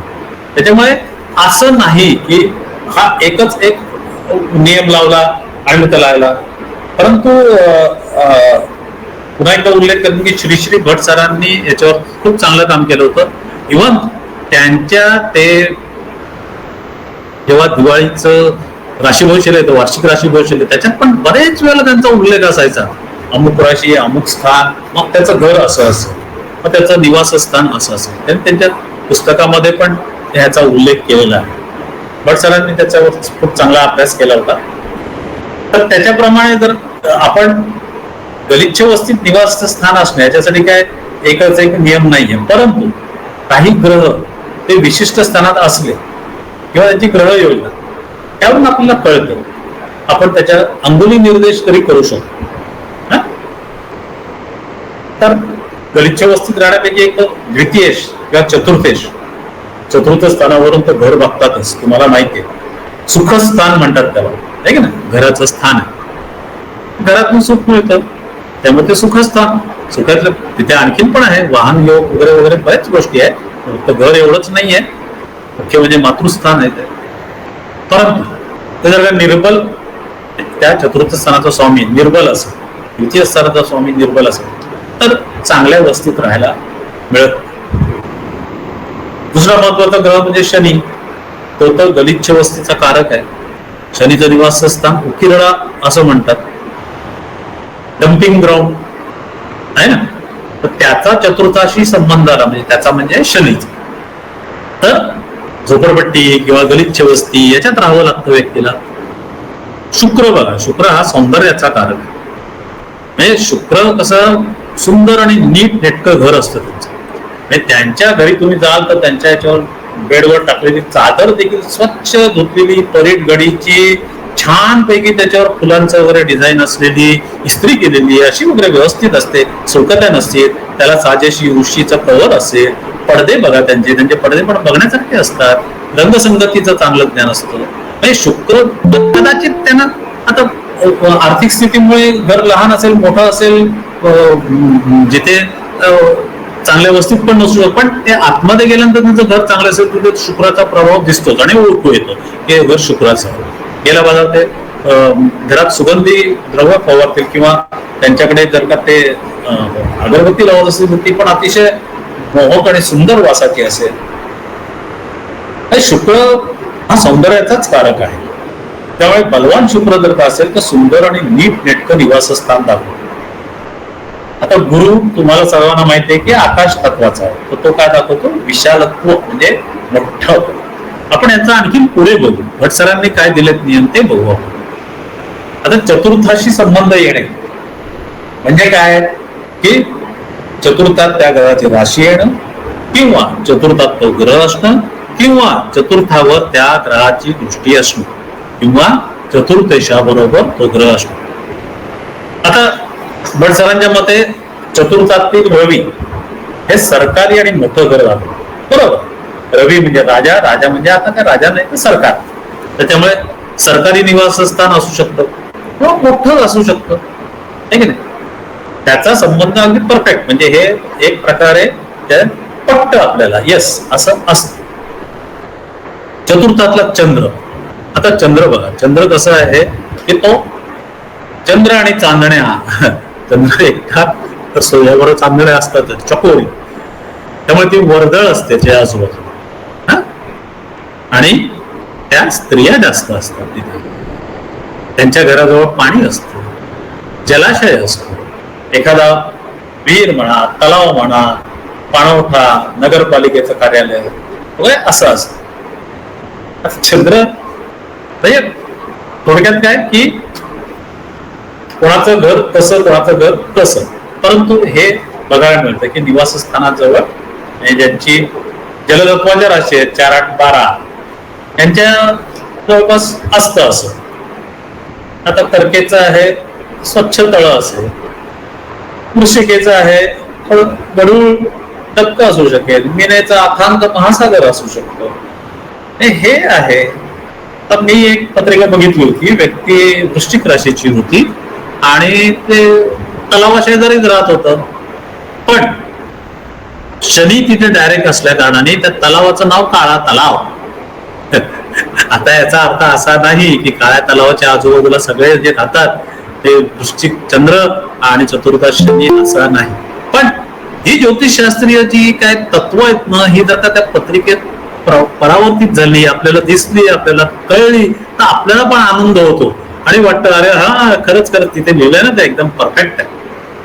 तर त्याप्रमाणे ते पत्रिका बघितली होती. तर चंद्र हा घरातली वर्दळ दाखवतो, त्याच्यात स्त्री वर्ग जास्त असतो, त्याच्यामध्ये घराजवळ पाणी असतं, जलाशय, तलाव, नदी आणि नगरपालिका कार्यालय पण असू शकतं, कारण चंद्र हा जनमानसाचा असा एक सेवक आज येतो, एक प्रकारचा राजा राणी जरी असली तरी जनसंपर्क खूप असतो. चतुर्थाचा तेव्हा मंगळाशी, चतुर्देशाशी मंगळाचा संबंध आहे, तेव्हा घर मजबूत असतं. मंगळ म्हणजे सैनिक, बस हे मनात आलं की मग ते लक्षात येतं की ते घर म्हणजे कसं किल्ले वजा असं छानपैकी घर असतं. घरात प्रवेश मर्यादित असतो, कुत्रा असतो रखवालदार, जवळपास पोलीस चौकी, म्हणजे घराची खूप सांगता आहे की अमुक अमुक पोलीस चौकीच्या जवळ असं ते सांगू शकतो आपण. आणि तिथे पाट्या पण असतात की विचारल्याशिवाय घरात येऊ नये, कुत्रा आहे, सांभाळून राहणे, म्हणजे एकदम शिस्तीची माणसं, शिस्त, मिलिटरी ना, सैनिक, त्यामुळे घर पण तसंच असतं. चतुर्थाचा जेव्हा बुधाशी संबंध येतो तेव्हा घराजवळ शाळा, पाळणाघर, ग्रंथालय, लहान मुलं भरपूर असतात घरात. नंतर पाळीव प्राणी, बुधाचं ते एक आणखी नाही, पाळीव प्राणी तिथे असतात, त्यामुळे हे घर असं ओळखता येतं. आणि त्याचबरोबर बुधाचा जन्मसिद्ध अधिकार म्हणजे पुस्तकं असतात घरात, ग्रंथ असतात, वेगवेगळ्या प्रकारचे तुम्ही सकाळी समोर बघाल तुकारामाची गाथा असू शकते तिथे, म्हणजे हे भगवद्गीता असू शकते. हे अशा प्रकारचे जे काय आहे त्याच्यावरून लक्षात येतं की अरे हा बुधाचा प्रभाव आहे. आकाश तत्वाचा गुरु, तेव्हा चतुर्थाचा जेव्हा गुरुशी संबंध येतो तो घर मोठं असतं, ऐसपैस असतं, त्यांचं किचन देखील मोठं असतं. घराजवळ देऊळ असतं, सांगितल्याप्रमाणे घराच्या नावात देखील कुठेतरी आकाशत्वाचा देवाचं असं एक संबंध असतो. त्यांच्या न्यायालय असण्याची शक्यता असते त्याच्या, आणि गुरु असल्या कारणाने विद्वान लोक येत जात. घर कसं दुमजलं तर का त्यातून ती 20वा राशी असेल तर हे तर नक्की प्रत्ययालय, पण डुप्लेक्स असा फ्लॅट असू शकतो. शुक्र मगाशी आपण बघितलं तो सौंदर्याचा कारक आहे, त्यामुळे बलवान शुक्र सुंदरता, विविध कलाकृतींनी सजलेलं नीट नेटकं निवासस्थान दाखवतो. त्यांच्या घरात छान छान अशा मूर्ती असू शकतात, भिंतीवर चांगल्या फोटो फ्रेम असू शकतात, कोपऱ्यात एखादं म्हणजे ज्याला आपण म्हणतो ना इंडोर प्लांट्स ते असतात. तर असं त्याच्या घरात भोवती देखील चांगली चांगली फुलझाडं असतात. घराजवळ सिनेमा हॉल किंवा नाट्यगृह असू शकतो, कारण शुक्र मनोरंजनाचा पण कारक आहे ना, म्हणजे घरात सर्व सोयी असतात त्यांच्या. हे शुक्राचं झालं. शनीचा जेव्हा चतुर्थाशी संबंध येतो तेव्हा गावाबाहेर अडचणीच्या ठिकाणी, गल्ली बोळा किंवा गलिच्छ वस्तीत, उकुरड्याजवळ, वाहत्या गटाराजवळ, सार्वजनिक संडासाजवळ, सुलभ शौचालयाच्या जवळ, अंधाऱ्या जागी असं घर असतं. त्यामुळे शनीचा चतुर्थाशी संबंध हा किंवा चतुर्थाशी संबंध हा अशा प्रकारचं निवासस्थान दर्शवतो. राहू केतूचा पण जेव्हा चतुर्थाशी संबंध येतो साधारणतः शनीप्रमाणे त्यांची स्थिती असते. ते जे राहतात अशी लोक ती कामगार वस्ती असते, कष्टकरी लोकांच्या वस्तीत असतात. अंबरनाथला आता नाहीतरी पूर्वी चक्क पूर्व आणि पश्चिम म्हणजे तो फरक दिसायचा. एका बाजूला छानपैकी टुंगार बंगले वगैरे वगैरे आणि एका बाजूला कामगार वस्ती. पण ती कामगार वस्ती असल्या कारणाने तिथे मग सगळं जे जे काय असतं ते सगळं तिथे असतं. ते लोक रस्त्याने सरळ चालत नाही, एकदा या बाजूला एकदा त्या बाजूला, त्याच्यावर त्यांचा काहीतरी अंमल झालेला असतो वगैरे वगैरे वगैरे जे जे काय तुमच्या लक्षात आलं असेल. तर म्हणजे ही जी कष्टकरी लोकांची वस्ती आहे त्याच्यात असं, आणि त्यामुळे बट नॅचरल तिथे गोंगाट असतो, भांडाभांडी असते, कलकलाट असतो, मोठ्या मोठ्या रेकॉर्ड्स लावलेले असतात, भोंगे लागलेले असतात. तर इन शॉर्ट काय की तिथे पीस ऑफ माइंड नसतं, अशांतता असते. अभ्यासावर कसं लक्ष केंद्रित करणार आहे की नाही. ज्याला खरंच अभ्यास करायचा आहे विद्यार्थी वर्गासाठी फार त्रासदायक आहे हा प्रकार. तर शनीचं अशा प्रकारे, राहू केतूचा अशा प्रकारे अभ्यास. बघा, घराचा संबंध अभ्यासाशी पण आहे, घराचा संबंध आर्थिक स्थितीशी पण आहे. पण आर्थिक स्थिती खराब म्हणून असं घर घ्यावं लागलं, असं घर घेतलं म्हणून अभ्यास होत नाही, मग शिक्षणात खंड येतो. हे सगळे एकमेकावर अवलंबून असलेले सामाजिक परिस्थिती. आणि आपण आता शास्त्राच्या दृष्टीने त्याच्यात फोकस टाकणार. आपण पहिलं बघितलं तर आर्थिक स्थिती, मग बघितलं घर कसं आहे ते, हे की नाही, त्यांचे उद्योग बघितले आपण. एक आणखीन त्याच्यातला महत्वाचा प्रकार आहे तो म्हणजे न कमावणारा, तसंच बेजबाबदार किंवा व्यसनी जोडीदार. लक्षात घ्या, जोडीदारनी जबाबदारी तर घेतली पाहिजे ना, परंतु ह्या कष्टकरी स्तरामध्ये, ह्या राबणाऱ्या हातांमध्ये, मनांमध्ये बरेच वेळा स्त्री अक्षरशः उरवस्फोटी काम करत असते, मेहनत करत असते, कमवत असते, आणि तो जो पुरुष असतो तो मात्र तांगड्यात आणून बसलेला असतो. तो काही करत नाही, जबाबदारी कुठली घेत नाही, वर परत सकाळ संध्याकाळ ढोसून बसलेला असतो, सिगरेटी फुकत असतो. म्हणजे अत्यंत बेजबाबदार ना, बेजबाबदारपणा. आणि ते बिचारे कष्ट करून, हातमजुरी करून उदरनिर्वाहाचं साधन शोधत असतात. तर इथे शुक्र हा खरा जोडीदार हा दाखवतो ना, सप्तम स्थान जोडीदाराचं स्थान, त्याचं कारक ग्रह शुक्र आहे. त्यामुळे आपलं त्या दोघांवर फोकस करणं आवश्यक आहे. शुक्र तसंच लग्नेश, कारण लग्न समोर आहे सप्तम स्थानाच्या, म्हणून लग्नस्थान, लग्नाचा लग्नेश, सप्तमेश आणि पंचमेश. पंचमेश फार महत्वाचं, कारण का पंचम स्थान हे प्रेमाचं स्थान आहे. आणि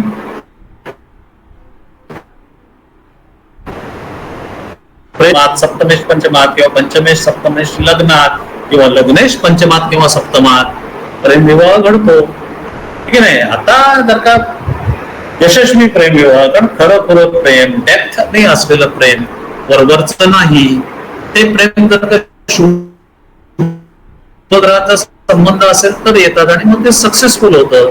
पण त्याचबरोबर अशुभ ग्रहांचा संबंध असेल, मंगळ तिथे फार गोंधळ घालतो, मग आकर्षण चुकीचं वाढत राहतं. शुक्र मंगळ युती धोकादायक राहते. राहू त्रासदायक ठरतो, तिथे तो भलत्याच दिशेला घेऊन जातो. थोडक्यात काय की शुक्राची हर्षल सोबतची युती किंवा शुक्राचा वक्री नेपच्यून बरोबरचा केंद्रयोग, हे जोडीदाराकडून फसवणूक हे होत असते. हर्षल आणि नेपच्यून हे येते खूप. आणि प्लुटो हा तर स्फोटच घडवतो. तो असं छोटस काहीतरी करत नाही, एकदम धूम धडाका. म्हणजे बुध आणि हर्षल यांची नेहमी कंपॅरिझन करतात. तर बुध म्हणजे काय, वाऱ्याची झुळूक आहे, बुद्धिमत्तेच्या होते, आणि हर्षल म्हणजे सुनामी आहे. तसंच शुक्र आणि नेपच्यून कलेच्या दृष्टीने जेव्हा करतात, तर शुक्राची कला अशी प्रदर्शनीय असते, पण नेपच्यूनची याच्यामध्ये ही खूपशी नयनरम्य मनमोहक अशी असते. तसंच मंगळ आणि प्लुटो, मंगळ पण अग्नितत्वाचा आहे, तो पण काही करत असतो, परंतु तो स्फोट जो करेल त्याच्यापेक्षा हा म्हणजे आहे प्लुटो म्हणजे, आहे की नाही. मंगळाचा म्हणजे आपला साधा सुरुंग आहे. तर अशा प्रकारे हे जे हर्षल नेपच्यून प्लुटो आहेत यांच्यावर पण आपण लक्ष दिलं पाहिजे, आणि त्यांचाही शोध घेऊन यांच्या जोडीदारा संबंधी आपल्याला करायला लागेल. चंद्राचा हर्षल केतूशी संबंध लग्नातून, लग्नस्थानातून किंवा सप्तम स्थानातून झाल्यास जोडीदार व्यसनी असण्याची शक्यता असते. ते आता कारण असं वाटतंय की चंद्राकडे द्रव पदार्थ दिलेले आहेत, आणि हर्षल जो आहे हा बुद्धीचा कारक कल्याण, त्यातला तो बिघडलेला असेल तर मग काय, भलत्या दिशेला बुद्धी योग्य दिशेला जाईल किंवा अयोग्य दिशेला. आणि केतू तो दूषित केला, चंद्राला सगळ्यात जास्त दूषित केतू आणि राहू करतात. त्याच्यामुळे हा हर्षल केतू चंद्र हे लग्नातून किंवा सप्तमातून झाल्या जोडीदाराच्या बाबतीत इथे व्यसनी असण्याची शक्यता असते. लग्न किंवा पंचम किंवा सप्तमात झालेल्या शुक्र मंगळ युतीचा, पुन्हा कसं सांगतो इथे पंचम स्थान महत्वाचं आहे, कारण पंचम स्थान हे प्रेमाचं स्थान आहे. फसवणूक देखील होऊ शकतं, तिथे करमणूक होते. फक्त करमणूकच झाली तर मग गोंधळ. अभ्यासाचं स्थान तर आहेच आहे, पण त्याचबरोबर तो बॅलन्स आहे, तो एक प्रकारचा बिघडला तर मात्र घसरड. लग्न पंचम आणि सप्तमातून झालेल्या शुक्र मंगळ युतीचा जर हर्षलशी संबंध आला तर प्रेमात फसवणूक होते. सप्तम स्थानी क्रूर नक्षत्र म्हणजे आर्द्रा आहे, आश्लेष आहे, ज्येष्ठा, मूळ, विशाखा, धनिष्ठा, चित्रा, क्रूर नक्षत्र समजतात. या क्रूर नक्षत्री राहू जर का असेल तो जोडीदार व्यभिचारी असतो, त्याची वागणूक उद्दाम असते, तो म्हणजे मनमानी करतो, पत्नीला कसाही प्रकारे धिडकवून लावतो, मारहाण करतो,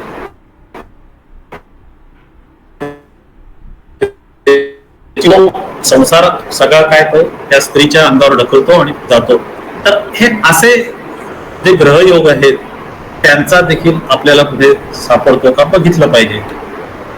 राहूची सप्तमातून मंगळ, शनी, हर्षल, नेपच्यून तसेच गुरु यापैकी एकाशी तरी युती असले तरी जोडीदाराचे अनीतिकारक वर्तन त्याचा जातकाला भोगावं लागतं.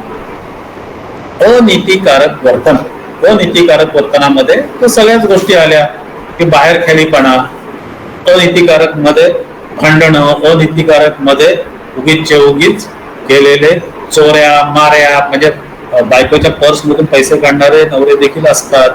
तर अशा प्रकारचे जे काय काय अनीतिकारक आहे त्याच्यासाठी राहू आणि तो सप्तमातून जर का मंगळ, शनी, हर्षल, गुरु यापैकी एकाशी जर का युती असेल तर मात्र हे सगळं भोगावं लागतं. आता राहूची जी स्थिती आहे ती स्थिती केतूची, म्हणजे केतूची सप्तमातून मंगळ, शनी, हर्षल, नेपच्यून तसेच गुरु यांच्यापैकी एकाशी युती असेल तर जोडीदाराचं अनीतिकारक वर्तन भोगावं लागतं.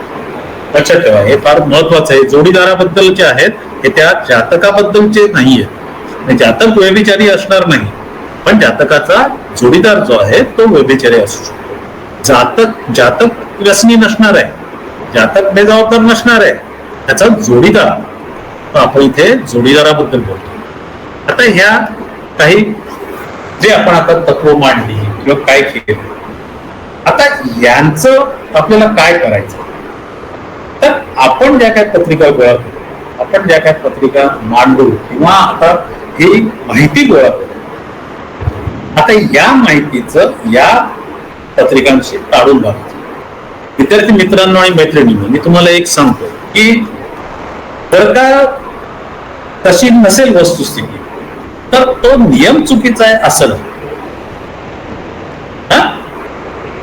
भट सर नेहमी म्हणायचे की ज्योतिष चुकत नाही, ज्योतिषी चूक.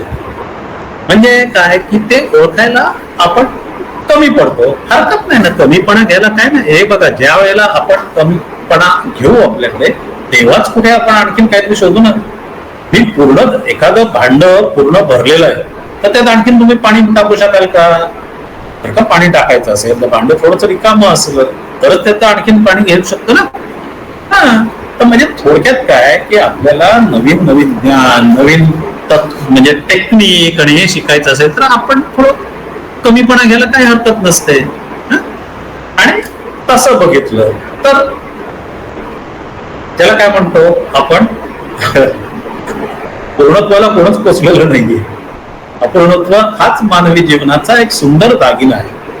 दागिना म्हणल्यानंतर कदाचित तुम्हाला हसू येईल, पण ते अपूर्णत्व आहे. म्हणूनच माणसाची संशोधन वृत्ती राहते, नवीन काहीतरी करण्याची पुढे राहते ना. आणखीन काय काय करावं असं वाटतं. आता समजा तुमचा फोन 4Gचा आहे, स्पीड जरा कमी वाटतं तुम्हाला, आहे की नाही? मग तुम्हाला असं वाटतं नाही 5Gचा फोन पाहिजे, 5Gचं नेटवर्क पाहिजे. मग 5Gचं नेटवर्क कोणाला मिळेल? ज्याचा फोन म्हणजे ज्याचा हँडसेट मुळात ज्याच्यात 4G असेल तर नाही मिळणार, त्याला 5Gच लागेल. तर थोडक्यात काय, आणखीन अपग्रेडेशन जे होणं आहे ते फार आवश्यकता आहे आणि त्याची आवश्यकता पण आहे. तर हे आपण बघितल्यानंतर आपण थोडस काही कुंडल्या ज्या मांडलेल्या आहेत त्या बघू. महत्वाचं काय आहे की या कुंडल्या गोळा करताना, जसा मी वैद्य मॅडमना खरं त्याचं क्रेडिट देईन, कारण मी हा विषय घ्यावा असं त्यांनी मला सुचवलं. मॅडमने जेव्हा सांगितलं तेव्हा मॅडमला सांगितलं, मॅडम माझी तयारी अजून काही नाही झाली हो, कारण व्याख्यान द्यायचं आणि त्याचं सुरुवातीचं म्हणजे काय 12 जुलैचं काहीतरी सांगत होते आणि 6 जुलैला त्यांनी सांगितलं होतं, बोलू माझ्याकडे पत्रिका नाहीत, मला पत्रिका गोळा करावी लागतील. गुड, मॅडमनी संधी दिली आणि त्याच्यामुळे पत्रिका पण गोळा झाल्या. पण मला सांगितलं अनंत अडचणी आल्या. त्याच्यामध्ये असं होतं की 1 जूनवाल्या मला सोडून द्याव्या लागल्या, किंवा काहींची वेळ थोडीशी अशी ढोबळच होती. आता इथे पण बघा सायंकाळी 6ची आहे, पण परळची आहे. मग कदाचित मला असं वाटतंय की ते अगदी खेडेगावातली असती तर मी नसतं एवढं घेतलं. परळचं आहे म्हणजे कदाचित बहुतेक केईएमचं वगैरे असेल तर तिथे चांगल्यापैकी नोटिंग करतात. तर ही एक धुणी भांडी 4 ठिकाणी करणाऱ्या स्त्रीची कुंडली आहे आणि कांबोलीबाई त्याला म्हणतो आपण, अशी कामं करते. आता इथे जर का आपण बघितलं तर सप्तमेश जो आहे तो आहे याच्यात शुक्र, ठीक आहे ना. आणि हा शुक्र हा त्रिकस्थानात आहे आणि मंगळासोबत आहे. आता शुक्राला मंगळ काय एवढं चांगलं नाही, म्हणजे मग यांचं सप्तम स्थान हे अशा प्रकारे बिघडलेलं आहे. त्याच्यामध्ये जोडीदारांनी खूप खूप छळलं या बाईला अनेक प्रकारे. मगाशी जसं जसं जे मी सांगितलं ते सगळं घडलेलं आहे. त्याच्यामध्ये त्यांनी म्हणजे मारहाण पण केलेली आहे, दारू पण प्यायलेला आहे, पैसे पण तिच्याकडनं घेतलेले आहेत. आणि एक फार महत्वाचा एक जो अनुभव येतो तो सांगतो मी. सप्तमातला रवी हा विरह दाखवतो. आता सप्तमातला रवी म्हणजे थोडस असं ढोबळ मनाने म्हणलं की सायंकाळचा जन्म. मग सायंकाळी जन्माला आलेले सगळ्यांच्याच कुंडलीत असं असेल का? पुन्हा एक आलेली शंका कर मनात किंवा संशोधनात. परंतु मी मगाशीच तुम्हाला सांगितलं की सर्वसाधारणपणे असं जाणवतं, असं दिसतं, असं घडतं की सप्तमातला रवी हा विवाहाच्या दृष्टीने एवढासा चांगला नाही. ठरलेले विवाह मोडतात, ऐन वेळेला काहीतरी घटना घडते. सप्तमातल्या रवी असलेल्या एकाची पत्रिका होती, विवाह होणार होता आणि मला वाटतं 2 दिवस आधीच त्या मुलाच्या होणाऱ्या वधूची आजी एक्सपायर झाली आणि मग तो विवाह पुढे ढकलावा लागला. ह्या काय अनअवॉइडेबल गोष्टी आहेत, परंतु असं देखील घडतं. पण त्याच्याही पेक्षा जास्त म्हणजे विरह राहतो. आणि या स्त्रीच्या बाबतीत, गौरीच्या बाबतीत तर असं झालं होतं की तिचा नवरा जेलची वारी करायचा. विरह त्यात तसा विरह व्हायचा, चांगलं वाईट तिचं तिलाच माहिती, परमेश्वराला माहिती. परंतु चतुर्थेश चंद्र बघा तो कुठे आहे, तो पण बुधाच्या घरात आहे, इथून येत आहे. पण बुध स्वतः कुठे आहे तर तो अष्टमात आहे, त्रिकस्थानात आहे. शनी सोबत आहे, लग्नी राहू आहे, शुक्र मंगळ युती त्रिकस्थानात आहे आणि सप्तमाच्या व्ययात आहे. आपण मगाशी बोललो होतो की आता हे जोडीदाराबाबत तर आपल्याला कळलं, पण त्याचबरोबर धनस्थिती तिची, तर त्यावेळेला आपण सुरुवातीला बघितलं होतं की रवीचा अशुभ उभयचारी योग म्हणजे काय, रवीच्या व्ययात आणि धनात दोन्ही ठिकाणी पापग्रह इथे पण तसे दिसत आहेत आपल्याला. तर ह्याच्यामुळे दारिद्र्यपणा आणि दुसरं याचं की कायम दुसऱ्याच्या घरी मोलमजुरी करायची, दुसऱ्याकडे काम करायचं, असा प्रकारचा हा योग या स्त्रीच्या आहे. स्वतः लग्नेश जो आहे तो पण त्रिकस्थानात आहे. आणि बाकी शुक्र मंगळ हा थोडासा भयानकच असतो, म्हणजे तो जरा काही अशुभ घटना त्याच्या वैवाहिक जीवनाच्या बाबतीत घडतात. तर वैवाहिक जोडीदार बेजबाबदार, आर्थिक स्थिती खराब. जर का आपण चतुर्थेश करून घर बघायला गेलो तर चंद्र आहे, तर चंद्र ज्या घरात गेलेला आहे तृतीय स्थानात गेलेला आहे, बुधाच्या घरात गेलेला आहे, परंतु बुध स्वतःच अष्टमात आहे, शनी सोबत आहे. तर त्याच्यामुळे घराच्या बाबतीत पण अशीच अशुभ फळं आहेत. या जातकाच्या बाबतीत म्हणजे हे कसं आहे की या महिला ज्या आहेत या लोकांच्या घरी जाऊन पोळ्या करतात, म्हणजे जास्त करून पोळ्या, स्वयंपाक पाणी करतात असं म्हणा. स्वयंपाक खरं सांगायचं तर अत्यंत हुशार. म्हणजे तिचे मामा वगैरे तर सांगत होते की फार अभ्यासात हुशार मुलगी होती. मग काय घडलं, पाय घसरलं. म्हणजेच काय झालं की नको त्या वयात प्रेम प्रकरण घडलं आणि मग शिक्षणात खंड पडला, शिक्षणाचं मन उडालं आणि मग अशी परिस्थिती ज्याच्या बरोबर ती गेली होती म्हणा किंवा काय केलं होतं, लग्न केलं होतं, तर तशीच त्याने पण तिला सोडली. आणि मग चरितार्थ चालवण्यासाठी, पदरी असलेल्या मुलाला वाढवण्यासाठी मग तिला हे अशी कामं करावी, पण शिक्षण पूर्ण होऊ शकलं नाही. तर ते हे जे काही कारणं घडली त्याच्यावरून मग शेवटी लोकांच्या घरी स्वयंपाक करणे, पोळ्या लाटणं, मग 4 घरी सकाळी धावत असत पोळ्या लाटून द्यायच्या आणि पुढचं घर गाठायचं. मग कोणाच्या घरी भाज्या चिरून द्यायच्या असतात, कोणाच्या घरी पूर्ण स्वयंपाक करायचा असतो, तो कोणाच्या घरी फक्त पोळ्याच करायच्या असतात. अशा टाईपची कामं करत करत करत उदरनिर्वाह चालवतो. कशी तरी केलंय तिने. इथे जो लग्नेश आहे तो षष्ठेश पण आहे आणि पंचमात आहे मंगळासन. त्याच्यामुळे काय झालेलं आहे की शुक्र मंगळ युती जी आहे ती नेमकी पंचम स्थानात, प्रेमस्थानात शुक्राला मंगळ भलत्या दिशेला घेऊन जातो आणि इथे तर चांगल्यापैकी त्यांची युती झालेली आहे. एकदमच प्रभाव, शुक्रावर प्रभाव पडलेला आहे. तिथेच राहू पण दिसतोय आपल्याला, तिथेच प्लुटो पण दिसतोय.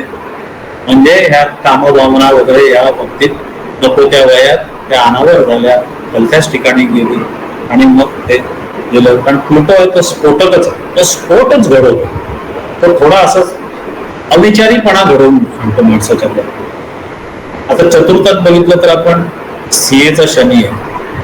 खरं रवी पण तिथे आहे, तो तर तिथे उपयुक्त आहे, परंतु रवीला चतुर्थ स्थान खरं एवढं चांगलं नाही. कारण रवी हा पुन्हा तसंच आहे की तो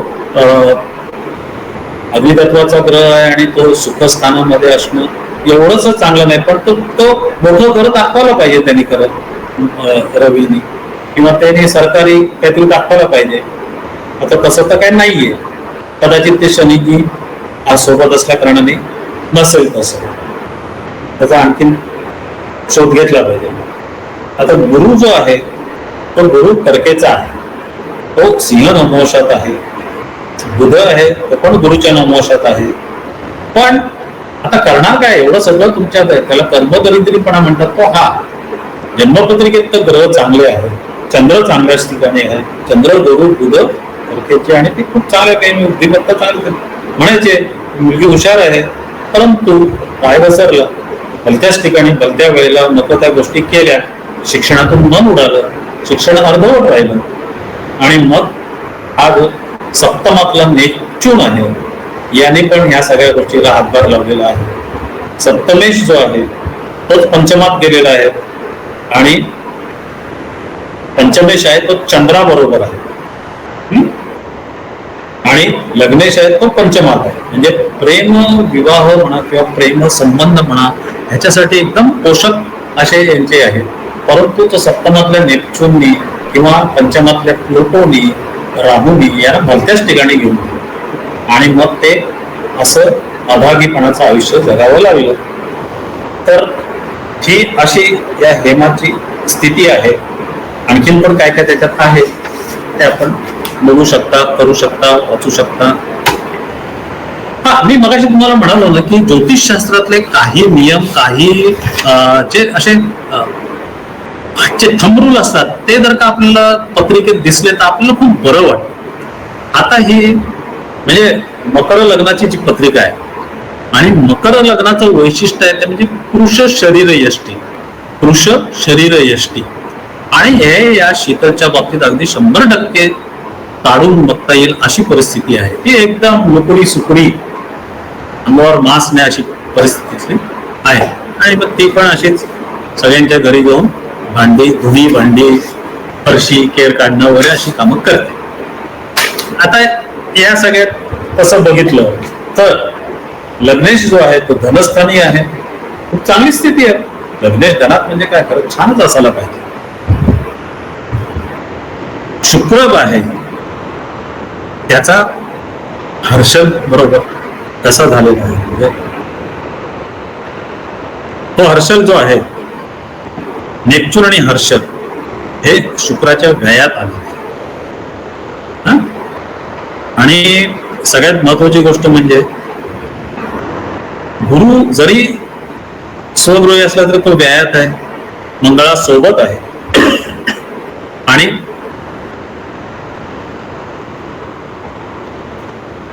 नाही हा ग्रहण योग आहे.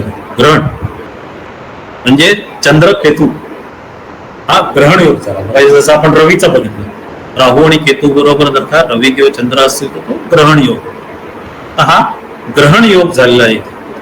चंद्राकडून सप्तमात बघितलं तर तिथे चंद्राच्या सप्तमात तिथे राहू आहे आणि चंद्राचा सप्तमेश जो आहे बुध तो शनीच्या राशीत आहे. चंद्राकडून पण हे पत्रिकेचा आपण अभ्यास केला तर आपल्या लक्षात येतं की त्यांचं वैवाहिक जीवन काही एवढं चांगलंच नाहीये. धनस्थानात ते शनी आहे, तो पण जरा काही योग्य नाही. भले तो स्वगृहीचा असला तरी पण तो काय त्याने दिलेला नाहीये. आणि चतुर्थ स्थानात मंगळ आहे, म्हणजे मंगळाची राशी आहे, मंगळाची राशी आहे, परंतु तो मंगळ कुठे गेलाय तो व्ययस्थान म्हणजे त्रिकस्थानात गेलेला आहे. त्यामुळे त्यांनी पण काय घराच्या बाबतीत काही मदत केलेली नाहीये. मेहनत मेहनत आणि मेहनत एवढंच या बाईच्या नशिबी आहे आणि हे त्याच्यावर तिचं गुजारणा करते. काही दिसायला खूप चांगले दिसतात योग, परंतु प्रत्यक्षात तसं घडत नाहीये.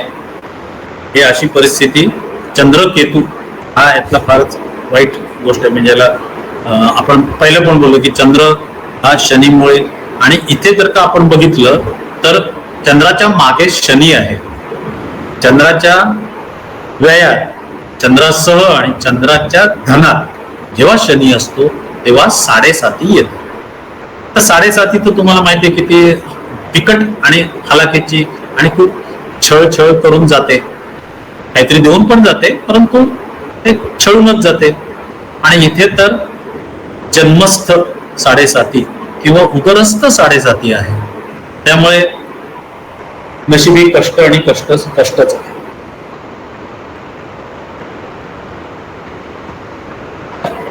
या जातकाचं पण तसंच आहे, सगळं काय आहे परंतु सगळं काय नाही अशीच परिस्थिती आहे. शुक्र इथे बघा, शुक्राचा हर्षल नेपच्यून बरोबर केंद्रयोग झालेला आहे, जो अत्यंत अशुभ असतो वैवाहिक जीवनासाठी. आणि शुक्र आहे तो बुधाबरोबर, आणि बुध स्वतः मात्र बुधाच्या राशीत आहे, एक खूप चांगली गोष्ट आहे.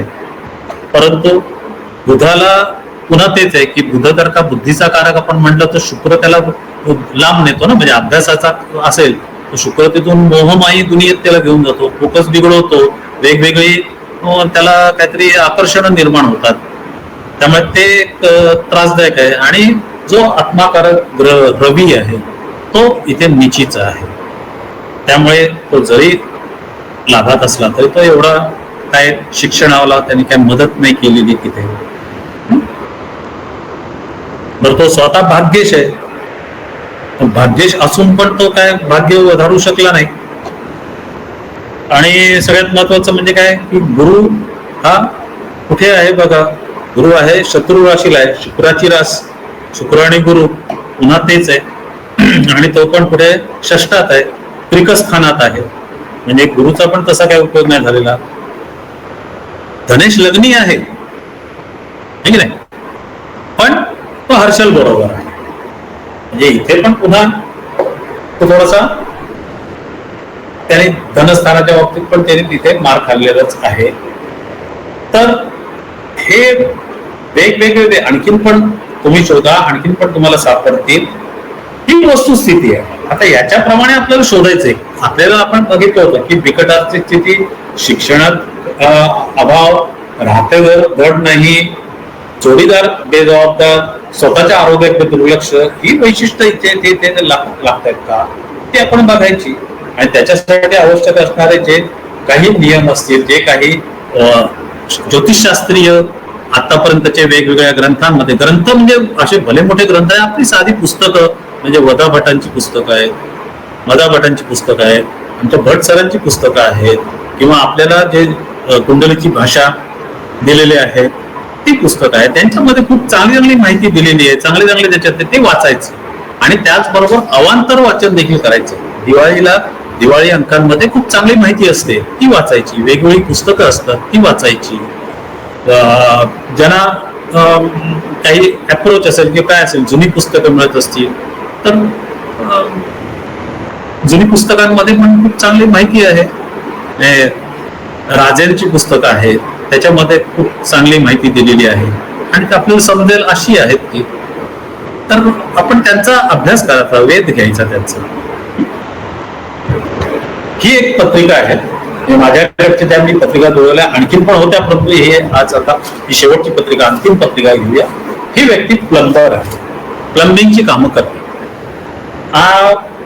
आहे. म्हणजे त्याने असं काय कुठे ITI मध्ये जाऊन वगैरे शिक्षण घेतलंय असं नाही, तो प्लंबर बरोबर काम करून करून त्यांनी ते स्किल त्याचं डेव्हलप झालेलं आहे. तर त्याच्यामुळे असं लौकिक अर्थाने शिक्षण कोणतं नाहीये, लौकिक अर्थाने त्याचं काय खरं नाहीये. सगळ्यात महत्वाचं म्हणजे तो पौर्णिमा योग आहे बघा, चंद्र रवी हे एकमेकाच्या समोर आहे, पौर्णिमा योग आहे. याच्यामध्ये त्याचं थोडस काय झालं की त्याच्या पंचमात केतू आहे, शनी आहे, त्याच्यामुळे अभ्यासात अडथळे आले, शालेय शिक्षणात अडथळे आले, नापास होण्याची बरेच वेळेला त्याला ती नामुष्की आली. पण महत्वाचं माझ्या मते जे काय चंद्र रवी हा जो पौर्णिमेचा, कारण त्याला ना फिट्स येत, हा त्याला काय म्हणतात आपण तसा बेभान व्हायचा, बेभान. तर ते बहुतेक हे चंद्र रवी हा जो पौर्णिमा योग आहे, पौर्णिमेचा तुम्हाला माहिती आहे सगळ्यांना की पौर्णिमेच्या वेळेला फक्त पौर्णिमेच्याच वेळेला होतात, पण ज्यांचा जन्मच पौर्णिमेला आहे ते लोक अधूनमधून पण होत असतात, बेभान होतात. त्यांच्या भावनांवर त्यांचा कंट्रोल नसतो, त्यांच्या भावनांवरचा कंट्रोल म्हणजे त्यांच्या मनात नसतं तरी पण ते एखाद्याच्या अंगावर उगीच जोडवतील, हे त्यांच्या मनात नसतं किंवा त्यांना काहीतरी थोडंसं बोलायचं असतं. किंवा म्हणजे जसं की कोणी पाकिट मारलं म्हणून लगेच त्याला फाशी देत नसते, नाही की नाही. गुन्हे असतात, गुन्हे आणि गुन्ह्यांच्या ती जी व्याप्ती असेल किंवा गुन्ह्यांची जी ग्रॅव्हिटी असेल त्याच्याप्रमाणे शिक्षा ठरते. परंतु यांचं थोडस वेगळंच असतं, त्यांचं उगीच कारण नसताना म्हणजे माणसं तोडायची, माणसांबद्दल व्यवस्थित वागायचं नाही असं याच्यावरती घडायचं. प्लंबिंगची कामं करतो नाही असं त्याच्यावर विचारणा होते, पण त्याच्यात पण जे गोड बोलणं वगैरे लागतं ते नसल्या कारणाने थोडासा मागे पडलाय हा माणूस. याच्या चंद्र आहे तो चंद्र निचीचा आहे आणि तो युगयुक्त आहे, तो लग्नीच आहे. म्हणजे अगदी ठळठळीतपणे जसं कपाळावर शिक्का मारतात तसा त्याच्यात शिक्का बसलेला आहे. धनेश शनीच्या राशीला आहे, धनेश गुरु जो आहे तो शनीच्या राशीला गेला आणि तिथे नेपच्यून हर्षल वगैरे ते सगळे त्याच्या साथीला आहे. हा पंचमात मी मगाशी सांगितलं केतू आणि शनी, त्यामुळे अभ्यासाची अडथळे आले, अभ्यासात गती नाही, फोकसिंग झालं नाही. सप्तमात रवी आणि शुक्र आहेत. रवी सप्तमात रवी मी सांगितलं तो विरह आहे आणि शुक्र तिथेच असल्यामुळे थोडस काय माहित नाही, पण बायको त्याला सोडून गेलेली. त्यांनी नंतर दुसरी आणली, पण ते म्हणजे हे एक वेगळ्या एक पर्टिक्युलर ही एक काय म्हणूया आपण जाती आहे. त्याच्यामध्ये गडचिरोली वगैरे ज्या आदिवासी आहेत तिकडच्या मुलींना ते आणतात. मला माझ्या माहितीप्रमाणे काय चक्क विकतच घेतात आणि मग ते घरी राहतात. त्यांच्या तशा टाईपचा काहीतरी प्रकार हा आहे. तर लग्न दशमात आहे तो मात्र स्वतंत्र व्यवसाय दाखवतो आणि त्याप्रमाणे याचा हा स्वतंत्र व्यवसाय आहे. तर वेळाचे झटके येतात, त्याला फिट्स येतात, हे सगळं ते चंद्र आणि त्याच्यामधून आहे. मला ते वाजलेत किती 10:15 आसपास झालेले आहेत. मी अटप्त घेतो. आपण जे काही आतापर्यंत बघितलं याचा थोडासा एक रिव्ह्यू घेऊया आपण. रिव्ह्यू प्रमाणे असं आहे की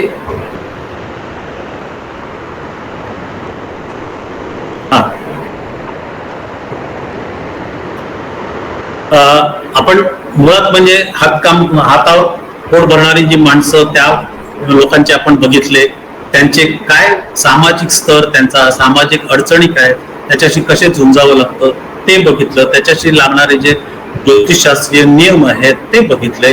आता विद्यार्थी मित्रांनो तुमची पाळी आहे. तुम्हाला आता हे सगळं सामुग्री घेऊन जे काही मी आज सांगितलं, परंतु माझ्या आधी जी व्याख्यानं झाली त्यात तुम्हाला भरीव आणि मौलिक असं जे मार्गदर्शन मिळालं, ह्या सगळ्याचा वापर करून तुम्ही अतिशय चांगल्या प्रकारे यावर्षी परीक्षेला सामोरं जा. तुम्हाला चांगले मार्क मिळाले हे आम्हाला आनंद होतो.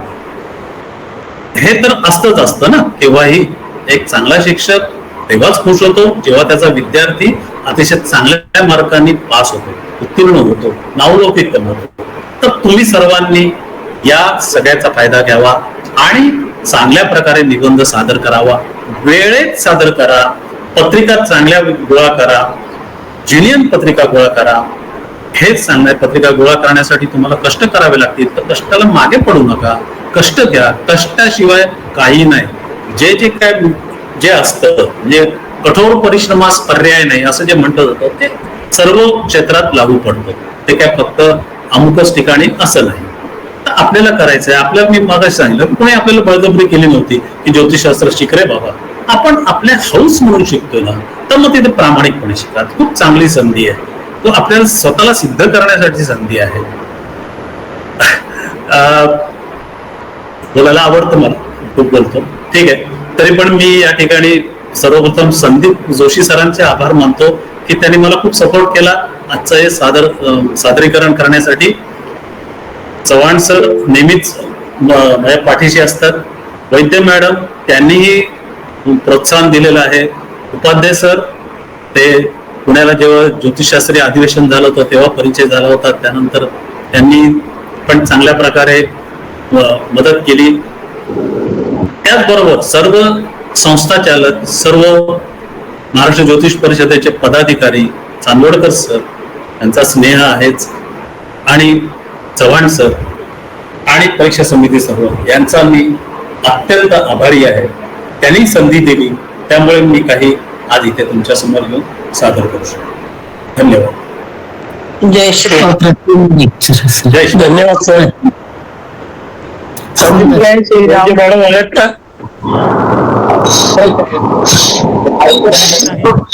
धन्यवाद सर. जय श्रीराम. खूपच उपयुक्त माहिती दिली सर. धन्यवाद. जय श्रीराम.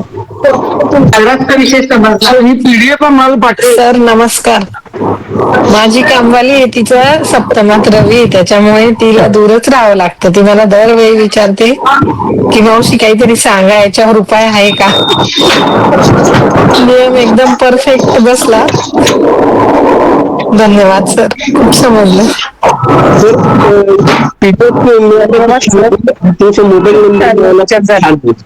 आपल्या लेक्चरची पीडीएफ मिळेल का, माहिती जी स्क्रीनवर दाखवली ती.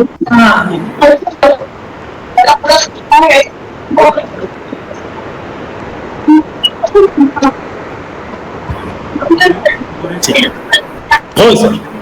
खूप छान लेक्चर. स्वतःचे माझ्यातर्फे तसेच महाराष्ट्र ज्योतिष परिषदेतर्फे तुमचे आभार मानतो, कारण तुम्ही या विषयावर व्याख्यानाची तयारी करून व्याख्यान अभ्यास करून व्याख्यान दिल्याबद्दल मी महाराष्ट्र ज्योतिष परिषदेतर्फे तुमचं आभार मानतो आणि आपला स्नेह कायम असाच राहील याची मला खात्री आहे. धन्यवाद. Joshi sir. Joshi sir. Sir खूप छान मार्गदर्शन केलं. जय श्रीराम.